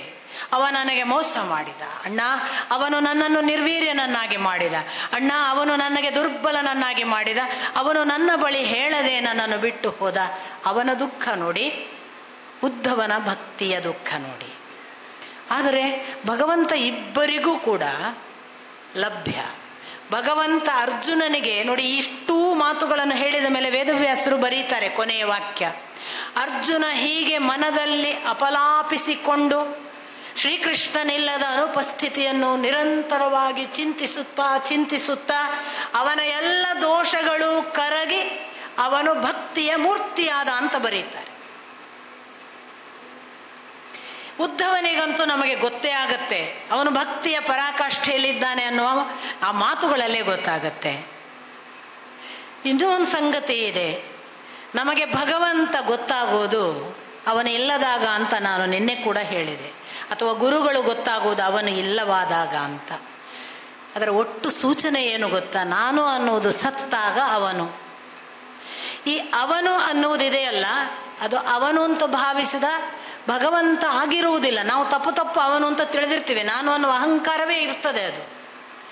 ಹಾಗಾಗಿ ನಾನು ಸತ್ತಾಗ ಅವನು, ನಾನು ಸತ್ತ ನೋಡಿ, ಅರ್ಜುನ ಸತ್ತ, ನಾನು ಅನ್ನುವುದು ಸತ್ತಿತು, ಅವನ ಇರುವಿಕೆ ಅರಿವಾಯಿತು. ನಾನು ಅನ್ನೋದು ಉದ್ಧವನಲ್ಲಿ ಸತ್ತಿತು, ಭಗವಂತ ತಾನೇ ಸಾರಾಮೃತವಾಗಿ ಪ್ರವೇಶ ಮಾಡಿದ.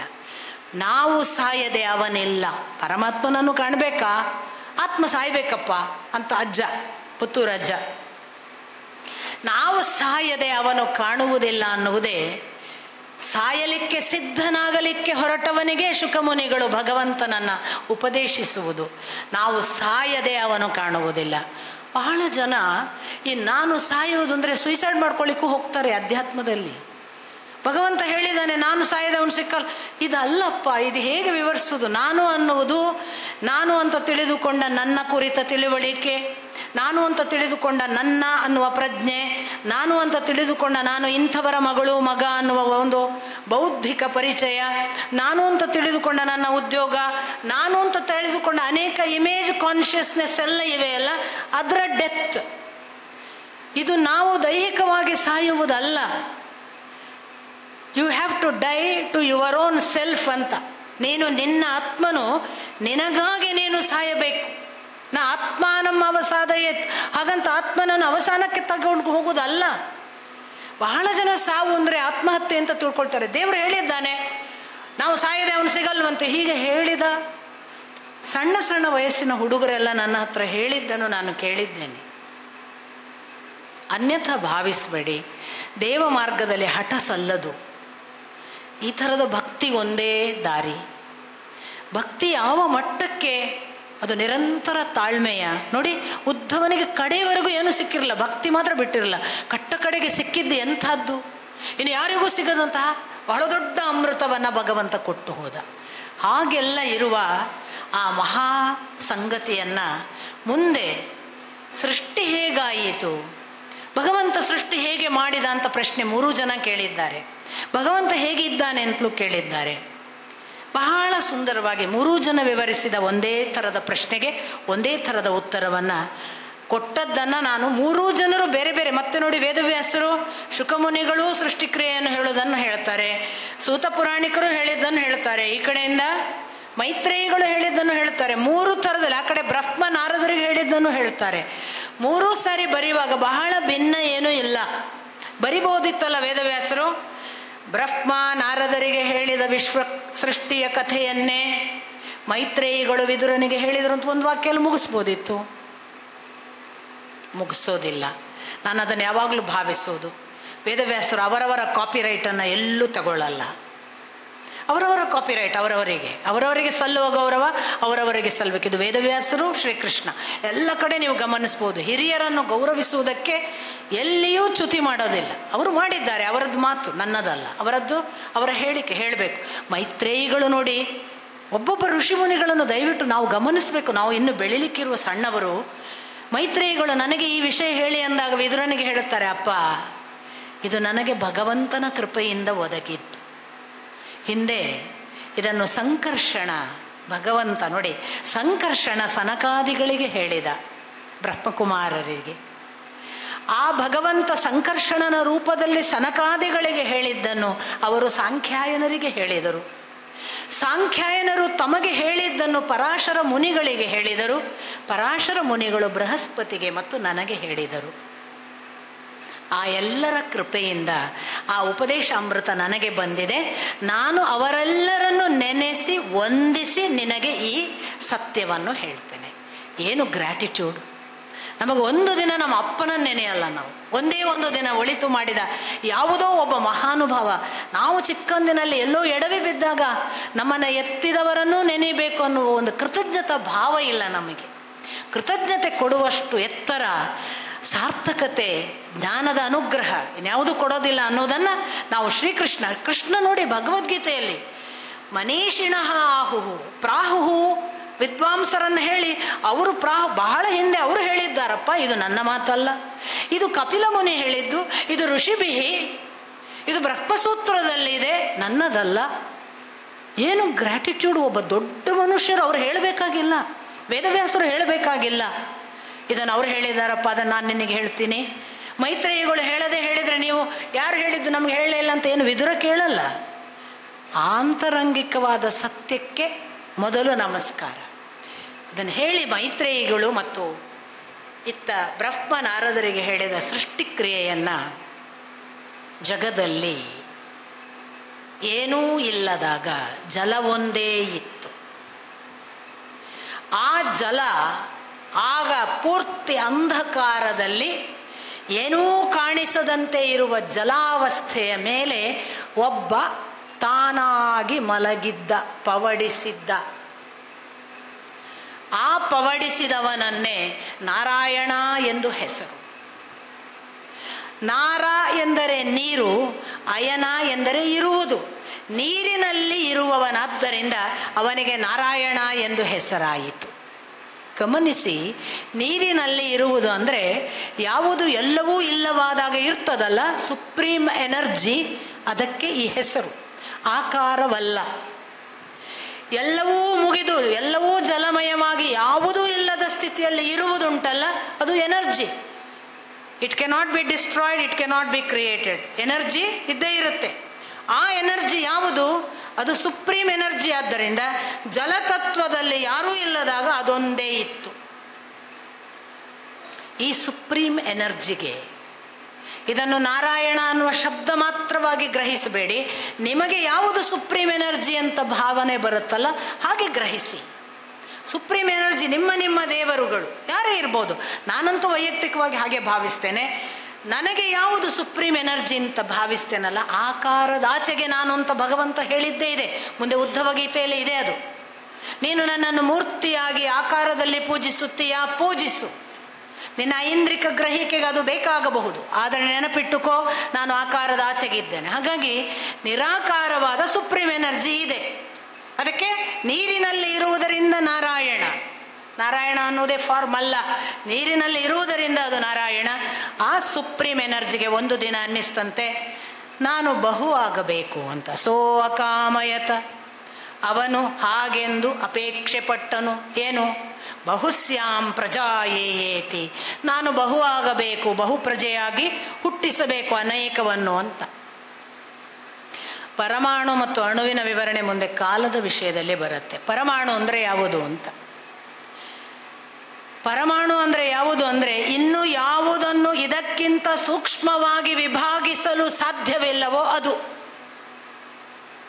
ಅಂಥದೊಂದು ಬಿಂದು. ಆ ಪರಮಾಣುವಿಗೆ ಅದೊಂದೇ ಲಕ್ಷಣವಲ್ಲ, ಅದನ್ನು ಪರಿವರ್ತಿಸಲಿಕ್ಕೆ ಆಗುವುದಿಲ್ಲ. ಎರಡನೇ ಅಂಶ. ಮೂರನೆಯದ್ದು, ಅದು ಇನ್ನೊಂದರ ಜೊತೆಗೆ ಸಂಯೋಗವಾಗುವುದಿಲ್ಲ. ಇದಕ್ಕಿಂತ ಸೂಕ್ಷ್ಮತರವಾದ ಅವಸ್ಥೆ ಇಲ್ಲ ಅನ್ನುವುದು ಪರಮಾಣು. ಇದು ಭಗವಂತ, ಅದು ಸುಪ್ರೀಂ ಎನರ್ಜಿ.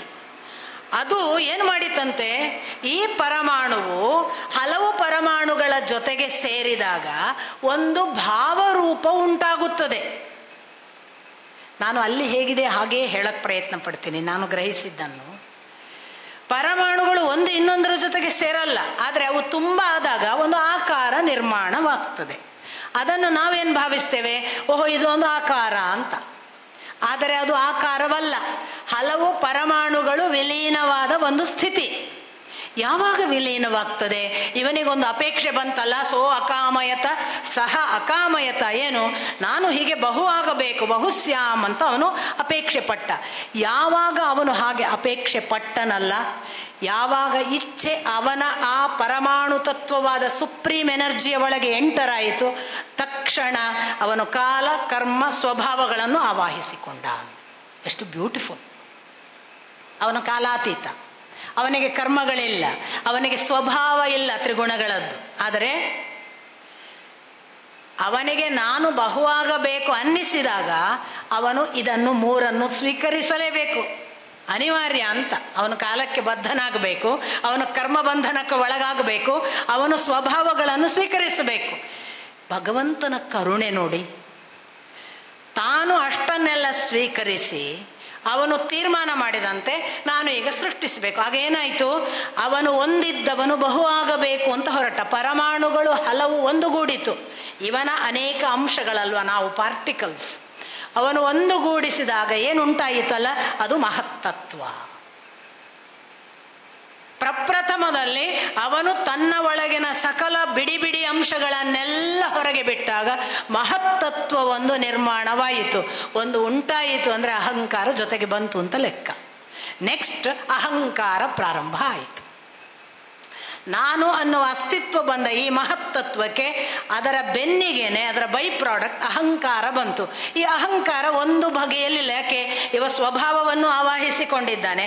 ಆದ್ದರಿಂದ ಅದು 3 ಗುಣಗಳ ಸಹಿತ ಬಂತು. ಯಾವುದು 3 ಗುಣಗಳು ನಿಮಗೆ ಗೊತ್ತು, ವೈಕಾರಿಕ, ತೈಜಸ ಮತ್ತು ತಾಮಸ. ಅದನ್ನೇ ಸಾತ್ವಿಕ, ರಾಜಸ ಮತ್ತು ತಾಮಸ ಅಂತ ಭಾವಿಸಿ 3 ಗುಣಗಳ ಸಹಿತ ಸೃಷ್ಟಿ ಪ್ರಾರಂಭ ಮಾಡಿದ. ಈ ತೈಜಸ ಮತ್ತು ವೈಕಾರಿಕ, ಹಾಗೇನೆ ನಾವು ಹೇಳುವ ತಾಮಸದಲ್ಲಿ ಒಂದೊಂದು ಗುಣಕ್ಕನುಗುಣವಾಗಿ ಸೃಷ್ಟಿಕ್ರಿಯೆಯನ್ನು ಪ್ರಾರಂಭ ಮಾಡಿದನಂತೆ ಭಗವಂತ. ನನಗಂತೂ ಇವೆಲ್ಲ ವಿಸ್ಮಯ.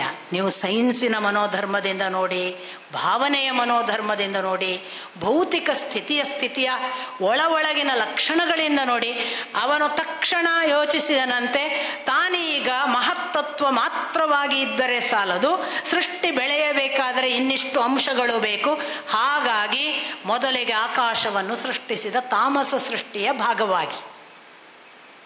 ಆಕಾಶಾದ್ವಾಯು ವಾಯೋರಗ್ನಿ ಅಗ್ನೇರಾಪಃ ಅದ್ಭ್ಯ ಪೃಥ್ವಿ ಅನ್ನುವುದು ಉಪನಿಷತ್ತಿನ ಮಾತು ಕೂಡ. ಆಕಾಶದಿಂದ, ಆಕಾಶ ಪ್ರಥಮ ಸೃಷ್ಟಿ. ಫಸ್ಟ್ ಏನಾದರೂ ಸೃಷ್ಟಿ ಆಗ್ಬೇಕಾದ್ರೆ ಒಂದು ಸ್ಪೇಸ್ ಬೇಕಲ್ಲ ಸ್ವಾಮಿ. ಪ್ರಪ್ರಥಮ ರಿಕ್ವೈರ್ಮೆಂಟ್ ಒಂದು ಸ್ಥಳಾವಕಾಶ ಇಲ್ಲದೇನು ಸೃಷ್ಟಿಸೋದು, ಸೃಷ್ಟಿಸಿದ.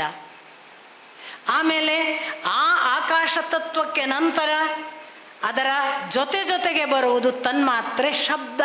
ಆಕಾಶ ಇಲ್ಲದೆ ಶಬ್ದ ಇಲ್ಲ. ನಾನು ಇದನ್ನು ಬಹಳ ಬಾರಿ ಹೇಳ್ತೇನೆ. ಕಿವಿ ಓಪನ್ ಇದೆ, ಸ್ಪೇಸಿಗೆ ತೆರೆದುಕೊಂಡಿದೆ. ಆದ್ದರಿಂದಲೇ ಅದಕ್ಕೆ ದಿಕ್ ದೇವತೆಗಳೇ ಅದರ ರಕ್ಷಕರು. ದಿಕ್ಕಿಗೆ ತೆರೆದುಕೊಳ್ಳುವುದು ಅಂದರೆ ಸ್ಪೇಸಿಗೆ ತೆರೆದುಕೊಳ್ಳುವುದು. ಸ್ಪೇಸ್ ಇರುವವರೆಗೆ ಸೌಂಡು. ಸಪೋಸು ಆಕಾಶವನ್ನು ಮುಚ್ಚಿ, ಸ್ಪೇಸ್ ಇಲ್ಲ, ಶಬ್ದ ಇಲ್ಲ. ಅದಕ್ಕೆ ನಾವು ಈಗ ಬ್ಲೂಟೂತು ಮತ್ತೊಂದು ಇಯರ್ಫೋನು ಹೆಡ್ಫೋನ್ ಹಾಕ್ತೇವಲ್ಲ, ಎಲ್ಲರೂ ನಾವು ಮಾಡುವ ಕೆಲಸ ಏನಂದರೆ ಸ್ಪೇಸ್ ಮುಚ್ಚಿ ಒಳಗೆ ಶಬ್ದ ಕೇಳೋದು. ಭಯಾನಕ, ಅದು ಮಾಡತಕ್ಕದ್ದಲ್ಲ. ಯಾಕೆಂದರೆ ಆಕಾಶ ತತ್ವ ಮುಚ್ಚಿ ಶಬ್ದ ಕೇಳುವುದುಂಟಲ್ಲ, ಅದಕ್ಕೆ ಬೇಗ ಕಿವುಡುತನ ಬರ್ತದೆ. ಈಗೊಂದು 5 ವರ್ಷಗಳ ಹಿಂದೆ ಕಿವಿಯ ಮೆಷಿನ್ ಇಷ್ಟು ಅಡ್ವರ್ಟೈಸ್ಮೆಂಟ್ ನೋಡಿದ್ದೀರಾ ನೀವು? ಈಗೊಂದು 5-10 ವರ್ಷಗಳಿಂದ ನಾವು ಅವ್ಯಾಹತವಾಗಿ ಕಿವಿಗೆ, ಅದೊಂದು ಸ್ಟಂಟ್ ಆಗಿದೆ ಕೆಲವರಿಗೆ. ಸ್ಟೈಲ್ ಹೀಗೆ ಹಾಕ್ಕೊಂಡು ಹೋಗಿ ಹುಚ್ಚರಾಗಿ ಒಬ್ಬರೇ ಮಾತಾಡ್ತಿರ್ತಾರೆ. ನಮ್ಗೆ ಇವ್ರು ಯಾರ ಹತ್ರ ಮಾತಾಡ್ತಾರೆ ಗೊತ್ತಾಗಲ್ಲ, ಯಾಕಂದರೆ ಕಿವಿಗೆ ಹಾಕ್ಕೊಳ್ಳೋದು ಕಾಣದೇ ಇಲ್ಲ, ಅವ್ರು ಮಾತಾಡ್ತಿರ್ತಾರೆ. ಬಹಳ ಭಯಾನಕವಾದ ಅಂಗವೈಕಲ್ಯಕ್ಕೆ ಕಾರಣವಾಗುವ ಆಕಾಶ ತತ್ವವನ್ನು ಮುಚ್ಚೋದು. ಆಕಾಶ ತತ್ವವನ್ನು ತಾಮಸ ಸೃಷ್ಟಿಯ ಪ್ರಥಮ ಭಾಗವಾಗಿ ಹುಟ್ಟಿಸಿದನಂತೆ ಭಗವಂತ. ತನ್ನಿಂದ ತಾನೇ ಅದರ ಜೊತೆಗೆ ಶಬ್ದ ತನ್ಮಾತ್ರೆಯಾಗಿ ಬಂತು. ಆಕಾಶದ ನಂತರ ಭಗವಂತ ಸೃಷ್ಟಿಸಿದ್ದು ವಾಯು. ಆಕಾಶ ಉಂಟಾದ ತಕ್ಷಣ ಅಲ್ಲೊಂದು ಏನೋ ಚಲನೆ ಅಲ್ವಾ, ಅದು ವಾಯುವಾಯಿತು ಅಥವಾ ವಾಯುವಿನ ಸೃಷ್ಟಿ. ವಾಯು ಬಂತು ಅಂದಾಗ ಆಕಾಶದ ಶಬ್ದ ತನ್ಮಾತ್ರೆ ಹೇಗೂ ಇತ್ತು, ವಾಯುವಿನ ತನ್ಮಾತ್ರೆ ಸ್ಪರ್ಶ. ನಮಗೆ ಗಾಳಿಯಿಂದ ಎಲ್ಲ ಸ್ಪರ್ಶಾನುಭವ. ಇಲ್ಲೊಂದು ಗಾಳಿ ಇಲ್ಲಾದರೆ ಸ್ಪರ್ಶಾನುಭವ ಆಗಲಿಕ್ಕೆ ಸಾಧ್ಯವೇ ಇಲ್ಲ. ಹಾಗಾಗಿ ವಾಯುವಿನ ತತ್ವವಾದ ಅಥವಾ ತನ್ಮಾತ್ರೆಯಾದ ಆ ಸ್ಪರ್ಶ ಬಂದಾಗ ವೆರಿ ಇಂಟ್ರೆಸ್ಟಿಂಗ್ಲಿ ದೊಡ್ಡದು ಆಕಾಶದ ತತ್ವದ ಶಬ್ದ ಗುಣ ವಾಯುವಿಗೂ ಬಂತು. ಅದು ಇದರ ಜೊತೆಗೆ ಬಂತು. ಯಾಕೆ ಹೇಳಿ, ವಾಯುವಿಗೆ 2 ಗುಣಗಳಿವೆ. ಅದು ಶಬ್ದವು, ನಮಗೆ ಗಾಳಿ ಶಬ್ದ ಇದನ್ನು ಆಫ್ ಮಾಡಿದರೆ ಎಲ್ಲ ನಿಲ್ಲುತ್ತೆ ನೋಡಿ. ಹಾಗಾಗಿ ಗಾಳಿಗೆ ಒಂದು ಶಬ್ದ ಇದೆ ಮತ್ತು ಅದು ಸ್ಪರ್ಶಕ್ಕೆ ಅನುಭವ ಬರುತ್ತೆ, ತಂಪಾಗ್ತದೆ. ಸೊ ವಾಯುವಿಗೆ ಆಕಾಶದ ಶಬ್ದದ ಜೊತೆಗೆ ಸ್ಪರ್ಶ, ಹಾಗಾಗಿ ಅದು 2 ತಗೊಂಬಂತು. ಆ ವಾಯುವಿನ ನಂತರ ಬಂದದ್ದು ಅಗ್ನಿ. ವಾಯು ಕಣ್ಣಿಗೆ ಕಾಣಿಸಲ್ಲ, ಆಕಾಶ ಕಣ್ಣಿಗೆ ಕಾಣಿಸಲ್ಲ. ಸ್ಪೇಸ್ ಅಂತ ಹೇಳ್ತೀವಷ್ಟೇ, ಇದೆ ಅಂತ ಬೊಟ್ಟು ಮಾಡಿ ಎಲ್ಲಿ ತೋರ್ಸಕ್ಕಾಗತ್ತೆ? ವಾಯು ಇದೆ ಅಂತ ಗೊತ್ತಾಗತ್ತೆ, ಕಣ್ಣಿಗೆ ಎಲ್ಲಿ ಕಾಣುತ್ತೆ? ಹಾಗಾಗಿ 3ನೆಯದ್ದು ಬಂತು ತೇಜಸ್ಸು. ಕಣ್ಣಿಗೆ ಕಾಣಿಸುವಂತೆ ಮಾಡುವ ತನ್ಮಾತ್ರೆಯ ಗುಣವನ್ನು ಹೊತ್ತು ಬಂದ ಅಗ್ನಿ. ಅಗ್ನಿಗೆ ಗುಣ ಏನು? ಅದರ ತನ್ಮಾತ್ರೆ ರೂಪ. ತೇಜಸ್ಸು ರೂಪ ಪ್ರಕಟವಾಯಿತು. ಅಗ್ನಿ ಅನ್ನುವ ಫಾರ್ಮು ಆಕಾಶ ಮತ್ತು ವಾಯುವಿನ ಹಾಗೆ ಕಾಣದೇ ಇರುವುದಲ್ಲ, ಅಗ್ನಿ ಕಾಣುವ ತತ್ವ. ಹಾಗಾಗಿ ತೇಜಸ್ಸು ಬಂತು, ಅದು ರೂಪ ಗುಣವನ್ನು ತಗೊಂಡು ಬಂತು. ತೇಜಸ್ಸಿನ ಜೊತೆಗೆ ಆಕಾಶದ ಶಬ್ದಗುಣ ಬೆಂಕಿಗುಂಟು, ವಾಯುವಿನ ಸ್ಪರ್ಶ ಗುಣ ಬೆಂಕಿಗುಂಟು, ಮುಟ್ಟಿದರೆ ಗೊತ್ತಾಗತ್ತೆ ನಮಗೆ. ಆಮೇಲೆ ಅದರ ಒಳಗೊಂದು ಸೌಂಡ್ ಇದೆ, ಬೆಂಕಿ ಇದೆ ಅಂದರೆ ಒಂದು ಸೌಂಡ್ ಗೊತ್ತಾಗತ್ತೆ ನಮಗೆ. ಹಾಗಾಗಿ ಶಬ್ದ ಸ್ಪರ್ಶ ರೂಪದ ಜೊತೆಗೆ ಅಗ್ನಿ ಬಂತು. ಅದರ ನಂತರದ ಹಂತ ಜಲ ಬಂತು. ಜಲಕ್ಕೆ ರಸ ಅಥವಾ ರುಚಿ ಅದರ ತನ್ಮಾತ್ರೆ, ಅದರದ್ದೇ ತನ್ಮಾತ್ರೆ ರಸ ರುಚಿ. ಆದರೆ ಅದೂ ಕೂಡ ಜಲಕ್ಕೆ ಶಬ್ದ ಇದೆ. ಜಲ ಇದೆ ಅಂದ್ಕೊಳ್ಳೆ ಗೊತ್ತಾಗುತ್ತೆ, ಎಲ್ಲೋ ನೀರು ಹರಿಯುತ್ತಿದೆ ಅಥವಾ ನೀರಿನ ಆ ಒಂದು ಸಂಗತಿ ನಮಗೆ ಶಬ್ದದಿಂದಲೂ ತಿಳಿಯುತ್ತದೆ. ಅದಕ್ಕೆ ಸ್ಪರ್ಶ ಇದೆ, ನಾವು ಮುಟ್ಟಿ ಅನುಭವಿಸಬಹುದು. ಅದಕ್ಕೆ ತೇಜಸ್ಸಿನ ರೂಪಗುಣ ಇದೆ, ನಮಗೆ ಕಾಣ್ತದೆ. ಅಷ್ಟು ಮಾತ್ರ ಅಲ್ಲ, ಅದಕ್ಕೊಂದು ರುಚಿ ಇದೆ. ಅಗ್ನಿಗೆ ರುಚಿ ಇದೆಯಾ? ಮುಟ್ಕೊಂಡವನಿಗೆ ಗೊತ್ತು. ಹಾಗಾಗಿ ರುಚಿಯ ಗುಣ ಅದು ಜಲಕ್ಕಿದೆ. ಆ 4 ಗುಣಗಳ ಸಹಿತ ಜಲ ತನ್ನ 4 ತನ್ಮಾತ್ರೆಗಳ ಸಹಿತ ಅದರದ್ದೇ ಗುಣ ಯಾವುದು ಅಂದಾಗ ಅದು ರುಚಿ. ಆದರೆ ಉಳಿದದ್ದು ಬಂತು. ಪೃಥ್ವಿಗಾಗುವಾಗ ಗಂಧ ಅದರ ತನ್ಮಾತ್ರೆ. ನಮಗೆಲ್ಲರಿಗೂ ಗೊತ್ತು, ಮಳೆ ಬಂದ ಕೂಡಲೇ ಭೂಮಿಯ ಒಂದು ವಾಸನೆ, ಪರಿಮಳ. ನಾವಂತೇವೆ ಭೂಮಿಯ ಗಂಧ ಬಂತು ಅಂತ, ಅದು ಅದರ ತನ್ಮಾತ್ರೆ. ಆದರೆ ಭೂಮಿಯಲ್ಲಿ ಶಬ್ದ ಇದೆ, ಭೂಮಿ ಸ್ಪರ್ಶಕ್ಕೆ ಸಿಗತ್ತೆ, ಭೂಮಿಯನ್ನು ಕಾಣಬಹುದು, ರೂಪವಿದೆ. ಭೂಮಿಗೆ ರುಚಿ ಇದೆ, ಮಣ್ಣಿಗೊಂದು ರುಚಿ ಇದೆ. ಆ ರುಚಿಯೇ ನಮ್ಮ ಎಲ್ಲ ಹಣ್ಣು, ನಮ್ಮ ಎಲ್ಲ ತರಕಾರಿ ಎಲ್ಲದರಲ್ಲೂ ಇದೆ. ಹಾಗಾಗಿ ಈ 5 ಸೇರಿಕೊಂಡು ಭೂತತ್ವ. ಹೀಗಾಗಿ ಭಗವಂತ ತಾಮಸ ಸೃಷ್ಟಿಯ ಭಾಗವಾಗಿ ಪಂಚಭೂತಗಳು ಮತ್ತು ಪಂಚ ತನ್ಮಾತ್ರೆಗಳನ್ನು ಸೃಷ್ಟಿ ಮಾಡಿದ. ಅದರ ನಂತರದಲ್ಲಿ ಭಗವಂತ ಸೃಷ್ಟಿ ಮಾಡಿದ ಇನ್ನೊಂದು ಸಂಗತಿ, ಅದು ತೈಜಸ ಅನ್ನುವ ಭಾಗದಿಂದ. ತೈಜಸ ಸೃಷ್ಟಿಯೇ ನಾನು ಆಗಲೇ ಹೇಳಿದೆ, ಅದು ರಾಜಸಕ್ಕೆ ಸಂಬಂಧಪಟ್ಟದ್ದು. ಅಲ್ಲಿ ಅವನು ಸೃಷ್ಟಿ ಮಾಡಿದ್ದು ಇಂದ್ರಿಯಗಳನ್ನು, ಪಂಚ ಇಂದ್ರಿಯಗಳಾದ ಜ್ಞಾನಕ್ಕೆ ಸಂಬಂಧಪಟ್ಟವುಗಳು, ಪಂಚಕರ್ಮಕ್ಕೆ ಸಂಬಂಧಪಟ್ಟ ಇನ್ನು 5 ಇಂದ್ರಿಯಗಳು, ಅವು 2 ಸೇರಿ 10. ಹಾಗಾಗಿ ಪಂಚ ಜ್ಞಾನೇಂದ್ರಿಯಗಳು ಕಣ್ಣು, ಕಿವಿ, ಮೂಗು, ನಾಲಿಗೆ ಮತ್ತು ಚರ್ಮ. ನಿಮಗೆ ಗೊತ್ತಿದೆ, ಫಾರ್ಚುನೇಟ್ಲಿಯೋ ಅನ್ಫಾರ್ಚುನೇಟ್ಲಿಯೋ ಭಗವಂತ ಸೂಚಿಸ್ತಾನೆ ನೋಡಿ, 5 ಇಂದ್ರಿಯಗಳು ಕುತ್ತಿಗೆ ಮೇಲೆ, ಇಲ್ಲ ಚರ್ಮ ಒಂದಿದೆ, ಬಟ್ ಎಲ್ಲಕ್ಕೂ ಅನುಭವಕ್ಕೆ ಇದು ತೆಗೆದು ಬಿಟ್ರೆ ತಲೆಯಿಲ್ಲದ ಹೆಂಡತಿಗೆ ಕಾಲಿಲ್ಲದ ಗಂಡ ಬಂದು ಮದುವೆಯಾಯಿತು ಅಂತ ಅಕ್ಕ ಮಹಾದೇವಿ. ದಾಟಿ ಆಯಿತು ಅಂತ ಇಂದ್ರಿಯಗಳನ್ನು. ತಲೆಯಿಲ್ಲದ ಹೆಂಡತಿಗೆ ಕಾಲಿಲ್ಲದ ಗಂಡ ಬಂದು ಮದುವೆ ಆಯಿತು. ಇನ್ನು ನಡ್ಕೊಂಡು ಹೋಗೋದು ನಾನು, ಎಲ್ಲಿಗೆ ಹೋಗೋದು ಅಂತ ಹೇಳುವವನವನು, ತಲೆ ಅವನದ್ದು, ಕಾಲು ನನ್ನದೇ, ಎಲ್ಲ ಸೂಚಿಸ್ತಾಳೆ ಅಕ್ಕ ಮಹಾದೇವಿ. ಹಾಗೆ 5 ಇಂದ್ರಿಯಗಳು ಇಷ್ಟರಲ್ಲೇ ಇದೆ, ಇದರ ಕೆಳಗೆ ಏನೂ ಇಲ್ಲ. ಭಗವಂತನ ಸೃಷ್ಟಿಯ ಪಂಚೇಂದ್ರಿಯಗಳ ಸೃಷ್ಟಿಯಾಯಿತು ಅಂತ ಭಗವಂತನ ತೈಜಸವನ್ನು ಹೇಳ್ತಾ, ಮುಂದಿನ ಭಾಗ ಕರ್ಮೇಂದ್ರಿಯಗಳು. ಇದು ನಾವು ಯಾವುದನ್ನು ಈ ಜ್ಞಾನ ಗ್ರಹಿಸಲಿಕ್ಕೆ ಸಹಾಯ ಮಾಡ್ತಾವಲ್ಲ, ಅದಕ್ಕೆ ಜ್ಞಾನ ಇಂದ್ರಿಯಗಳು ಅಂತ ಇವುಗಳನ್ನು ಹೇಳಿದ್ವಿ. ನಮ್ಮ ಕರ್ಮವನ್ನು ಸಾಧ್ಯವಾಗಿಸುವ 5 ಇಂದ್ರಿಯಗಳಿವೆ. ಈಗ ಉದಾಹರಣೆಗೆ ಮಾತು ಒಂದು ಕರ್ಮ. ಹಾಗಾಗಿ ವಾಕ್, ಬಾಯಿ ಅಥವಾ ವಾಕ್ ಅನ್ನೋದು ಒಂದು ಕರ್ಮೇಂದ್ರಿಯ. ನಾನು ಹೇಳಿದ್ದನ್ನು ಮಾಡಬೇಕು. ಕೈ, ಪಾಣಿ ಅದು ಒಂದು ಕರ್ಮೇಂದ್ರಿಯ. ನಾನು ಏನು ಯೋಚಿಸ್ತೇನೋ ಅಲ್ಲಿಗೆ ಹೋಗಬೇಕು ಇತ್ಯಾದಿ ನಡೆದು ಮಾಡಬೇಕಾದ ಕ್ರಿಯೆ, ಪಾದ, ಕಾಲುಗಳು ಅದು ಒಂದು ಕರ್ಮೇಂದ್ರಿಯ. 3 ಆಯಿತು. ಇನ್ನು ನಮಗೆ ವಿಸರ್ಜನೆಗೆ ಒಂದು ಅಂಗ ಇದೆ, ಸೃಷ್ಟಿಗೊಂದು ಅಂಗ ಇದೆ. ಅವು 2 ಸೇರಿ ಅದನ್ನು ಉಪಸ್ಥ ಅಂತಾರೆ, ಪಾಯು ಉಪಸ್ಥ. ಸೊ ಇವೆರಡಲ್ಲಿ ಉಪಸ್ಥ ಮತ್ತು ಪಾಯು ಅಲ್ಲದೆ ಪಾಣಿ, ಪಾದ ಮತ್ತು ವಾಕ್, ಈ 5 ಸೇರಿ ಕರ್ಮೇಂದ್ರಿಯಗಳು. ಇದರ ಜೊತೆಗೆ ತೈಜಸದ ಭಾಗವಾಗಿ ಬುದ್ಧಿ ಮತ್ತು ಪ್ರಾಣಶಕ್ತಿ ಮತ್ತು ಬುದ್ಧಿ ಕೂಡ ತೈಜಸದ ಸೃಷ್ಟಿಯಲ್ಲಿ ಬಂತು.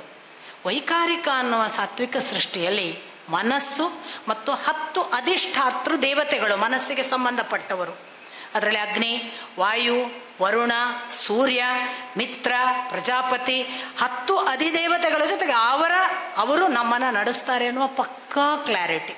ಸೊ ಅಗ್ನಿ, ವಾಯು, ವರುಣ, ಸೂರ್ಯನ ಜೊತೆಗೆ ಮಿತ್ರ, ಪ್ರಜಾಪತಿ ಜೊತೆಗೆ ಇಂದ್ರ, ಉಪೇಂದ್ರರನ್ನು ಸೇರಿಸಿ ಅಶ್ವಿನಿ ದೇವತೆಗಳು 10 ಜನ ಅಧಿಷ್ಠಾತೃ ದೇವತೆಗಳನ್ನು ಈ ಮನಸ್ಸನ್ನು ಒಟ್ಟು ಹೇಗೆ ಸಂಯಮದಲ್ಲಿಡಬೇಕು ಅದಕ್ಕೆ, ಅಥವಾ ಈ ಇಂದ್ರಿಯಗಳನ್ನು ಹೇಗೆ ಸಂಯಮದಲ್ಲಿಡಬೇಕು ಅದಕ್ಕೆಲ್ಲಕ್ಕೂ ಸಹಾಯ ಮಾಡುವವರನ್ನು ಭಗವಂತ ಸೃಷ್ಟಿಸಿದ. ಹೀಗೆ ಮಹತ್ತತ್ವ ಮೊದಲನೆಯ ಸೃಷ್ಟಿ, ಅಹಂಕಾರ ಎರಡನೆಯ ಸೃಷ್ಟಿ, ಅದರ ನಂತರ 3 ಸೃಷ್ಟಿಗಳು ತಾಮಸ ಅಥವಾ ತೈಜಸ ಮತ್ತು ವೈಕಾರಿಕ, ಈ 5 ಸೃಷ್ಟಿಗಳನ್ನು ಹೇಳಿ ನಂತರ ಈ ವೈಕಾರಿಕ ಸೃಷ್ಟಿಯ ನಂತರ ಹೇಳುವ ಭಾಗವನ್ನು ನಾನು ಸ್ವಲ್ಪ ಡಿವೇಟ್ ಮಾಡ್ತೇನೆ. ಸೃಷ್ಟಿ ಮಾಡಿದ್ದು ಯಾರು? ಭಗವಂತ ಸ್ವತಃ ಮಾಡಿದನ. ಅವನು ಹೀಗೆ ಮಾಡುವಾಗ ಮಹತ್ತತ್ವ ಸೃಷ್ಟಿ ಮಾಡಿದ, ಎಲ್ಲ ಸರಿ.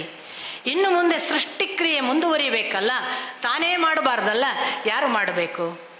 ಭಗವಂತನಿಗೆ ತಾನು ಈಗ ಸೃಷ್ಟಿಕ್ರಿಯೆಯನ್ನು ಮುಂದುವರಿಸಬೇಕು ಅನ್ನುವ ಫಲಾಪೇಕ್ಷೆ ಆಯಿತಲ್ಲ. ತನ್ನ ಪ್ರಜೆಗಳನ್ನು ಕಾಣಬೇಕು, ತನ್ನ ಮುಂದುವರಿದ ಸಂತತಿ ಕಾಣಬೇಕು ಅಂತ ಆ ಸಂತತಿಯ ಅಪೇಕ್ಷೆ ಬಂದಾಗ ಆ ನಾರಾಯಣ ತಾನು ಸುಪ್ರೀಂ ಎನರ್ಜಿಯಾಗಿ ನೀರಿನಲ್ಲಿ ಒಬ್ಬನೇ ಮಲಗಿದ್ದಾಗ ಅವನ ನಾಭಿಯಿಂದ ಪದ್ಮವೊಂದು ಮೂಡಿತಂತೆ. ಆ ನಾಭಿಯಿಂದ ಬಂದ ಕಮಲ, ಅದರಲ್ಲಿ ಭಗವಂತ ತನ್ನ ಸೃಷ್ಟಿಯನ್ನು ಮುಂದುವರಿಸಲಿ ಅಂತ ಬ್ರಹ್ಮನನ್ನು ಸೃಷ್ಟಿ ಮಾಡಿದ. ಈ ಬ್ರಹ್ಮ ತನ್ನ ಪದ್ಮದಲ್ಲಿ ಕೂತು ಪದ್ಮಾಸೀನನಾಗಿ ಇದ್ದಾನೆ ಅವನು. ಅದಕ್ಕೆ ಪದ್ಮಾಸೀನ ಅಂತ ಬಂತು, ಪದ್ಮದಲ್ಲಿ ಕೂತಿದ್ದ ಅವನು. ಕೂತವನಿಗೆ ತಾನು ಎಲ್ಲಿಂದ ಬಂದೆ, ಯಾಕೆ ಬಂದೆ, ನನ್ನ ಕೆಲಸ ಏನು, ನಾನು ಇಲ್ಲಿ ಯಾಕೆ ಇದ್ದೇನೆ ಏನೂ ಗೊತ್ತಾಗಲಿಲ್ಲ. ಕಣ್ಣು ತೆರೆದು ನೋಡಿದರೆ ಗಾಢ ಅಂಧಕಾರ. ಜಗತ್ತಿನ ಕಣ್ಣು ಎಷ್ಟು ದೂರ ಸಾಧ್ಯ ಉಂಟೋ ಅಷ್ಟು ಹಾಯಿಸಿದಲ್ಲೆಲ್ಲ ನೀರೋ ನೀರು. ಬಿಟ್ಟರೆ ತಾನು ಕುಳಿತ ಪದ್ಮ, ಇನ್ನು ಏನೂ ಕಾಣಿಸುವುದಿಲ್ಲ ಆ ಬ್ರಹ್ಮನಿಗೆ. ಆಗ ಅವನಿಗೆ ಏನೋ ಕೇಳಿತಂತೆ. ತಪ ತಪ ತಪ, ನೀರು ಹೊಡೆದ ಸಪ್ಪಳವೋ ಭಗವಂತನ ಆದೇಶವೋ, ಆ ತಪ ತಪ ತಪ ಅನ್ನುವ ಶಬ್ದವನ್ನು ಅನುಸರಿಸಿ ಇದು ಏನು ಅಂತ ತಾನು ಧ್ಯಾನಸ್ಥನಾದನಂತೆ. ಕಣ್ಮುಚ್ಚಿ ಕುಳಿತ ಆ ಬ್ರಹ್ಮನಿಗೆ ಈ ಧ್ಯಾನಸ್ಥ ಅವಸ್ಥೆಯಲ್ಲಿದ್ದ ಪ್ರಶ್ನೆ ಯಾವುದು? ನಾನು ಯಾರು, ಎಲ್ಲಿಂದ ಬಂದಿದ್ದೇನೆ, ಈ ಹೂವಿನಲ್ಲಿ ನಾನು ಯಾಕೆ ಕೂತಿದ್ದೇನೆ, ಇದು ಏನು, ಎಲ್ಲ ಪ್ರಶ್ನೆ ಇತ್ತಲ್ಲ. ಅದೇ ಧ್ಯಾನವಾಗಿ ಒಳಕ್ಕೆ ಇಳಿದ. ಮೂಲಕ್ಕೆ ಹೋಗಿ ಹೋಗಿ ಅವನು ತನ್ನ ಮೂಲ ದಾಟಿ ಪದ್ಮಕ್ಕೆ ಬಂದು, ಪದ್ಮದ ಮೂಲದ ನಾಳದ ಮೂಲ ದಾಟಿ ಅದರ ಬೇರಿನವರೆಗೆ ಹೋಗಿ ಎಷ್ಟೋ ಸಹಸ್ರ ವರ್ಷಗಳ ಕಾಲ ಇದು ಎಲ್ಲಿ, ಏನು, ಏನಿದರ ಮೂಲ, ಎಲ್ಲಿಂದ ಬಂತು ಅಂತ ಹುಡುಕಿ ಹುಡುಕಿ ಅವನಿಗೆ ಏನೂ ಗೊತ್ತಾಗದೆ ಮತ್ತೆ ಮರಳಿ ಬಂದು ಪದ್ಮಾಸನದ ಮೇಲೆ ಕೂತಾಗ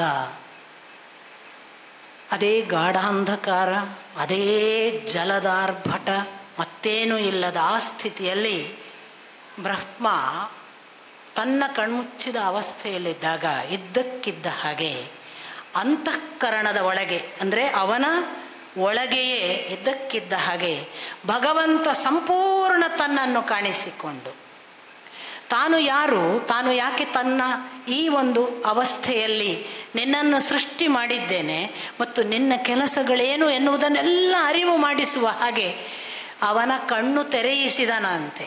ನಾನೇ ಹುಟ್ಟಿಸಿದ್ದು ನಿನ್ನನ್ನು, ನನಗೆ ಇಂತಿಂಥ ಕೆಲಸಗಳಿವೆ ಅನ್ನುವುದೆಲ್ಲ ಆದೇಶಿತವಾದ ಹಾಗೆ ಬ್ರಹ್ಮ ಕಣ್ಣು ತೆರೆದ.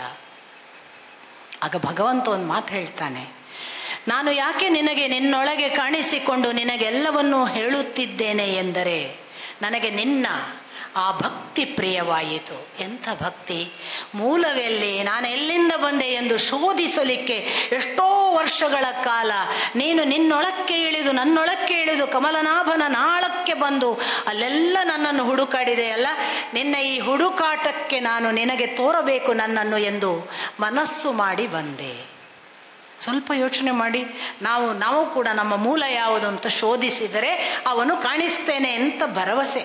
ಸ್ಥೂಲದಲ್ಲಿದ್ದದ್ದು ಸೂಕ್ಷ್ಮದಲ್ಲಿದೆ. ಭಗವಂತ ಹೇಳ್ತಾನೆ, ನಾನು ಯಾರು ಅಂತ ಪ್ರಶ್ನಿಸಿಕೊಂಡು ಮೂಲ ಶೋಧಿಸುವವನು ಮೂಲದ ಬೇರಿನ ಆಳಕ್ಕೆ ಬಂದರೆ ನನಗೆ ಅವನ ಮೇಲೆ ಕರುಣೆ, ನಾನು ಅವನಿಗೆ ನನ್ನನ್ನು ತೋರಿಸ್ತೇನೆ.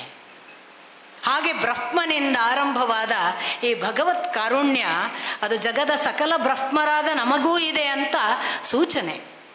ಹಾಗೆ ಬ್ರಹ್ಮನಿಗೆ ಅನುಗ್ರಹ ಆದ ಮೇಲೆ ಅವನು ಸೂಚಿಸಿದಂತೆ ಭಗವಂತನ ಆದೇಶಕ್ಕೆ ಅನುಗುಣವಾಗಿ ಪ್ರಾರಂಭ ಮಾಡಿದಾಗ ಮಹತ್ತತ್ವ, ಅದರ ನಂತರವೇ ಅದು 3 ವಿಭಾಗವಾಯಿತು ಅಹಂಕಾರದ ಜೊತೆಗೆ.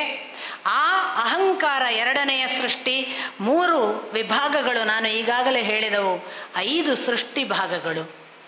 ಇಷ್ಟು ಸೃಷ್ಟಿ ಆದ ಮೇಲೆ ಭಗವಂತ 6ನೆಯ ಸೃಷ್ಟಿ ಮಾಡಿದನಂತೆ, ಅದು ಅವಿದ್ಯೆ. ಇಷ್ಟೆಲ್ಲ ಮಾಡಿ ಭಗವಂತ ಸೃಷ್ಟಿ ಮಾಡಿದ್ದು ಜ್ಞಾನವನ್ನೋ ವಿದ್ಯೆಯನ್ನೋ ಅಲ್ಲ, ಅವಿದ್ಯೆಯನ್ನು. ಎಂಥ ಅವಿದ್ಯೆ ಅಂದರೆ ತಾಮಿಸ್ರ, ಅಂಧ ತಾಮಿಸ್ರ, ತಮಸ್ಸು, ಮಹಾಮೋಹ, ಮೋಹ. ಈ 5 ಅನ್ವಾಂಟೆಡ್ ಅಂತ ನಾವು ಯಾವುದನ್ನು ಭಾವಿಸ್ತೇವೆ. ಸೃಷ್ಟಿಕ್ರಿಯೆ ಆರಂಭಕ್ಕೆ ಭಗವಂತ ಕೊಟ್ಟದ್ದು ಕತ್ತಲನ್ನು. ಬ್ರಹ್ಮ ಈ 5 ಸೃಷ್ಟಿ ಮಾಡಿ ಅವನಿಗೆ ಯಾಕೋ ಸಮಾಧಾನ ಆಗಲಿಲ್ಲ ಅಂತಾರೆ.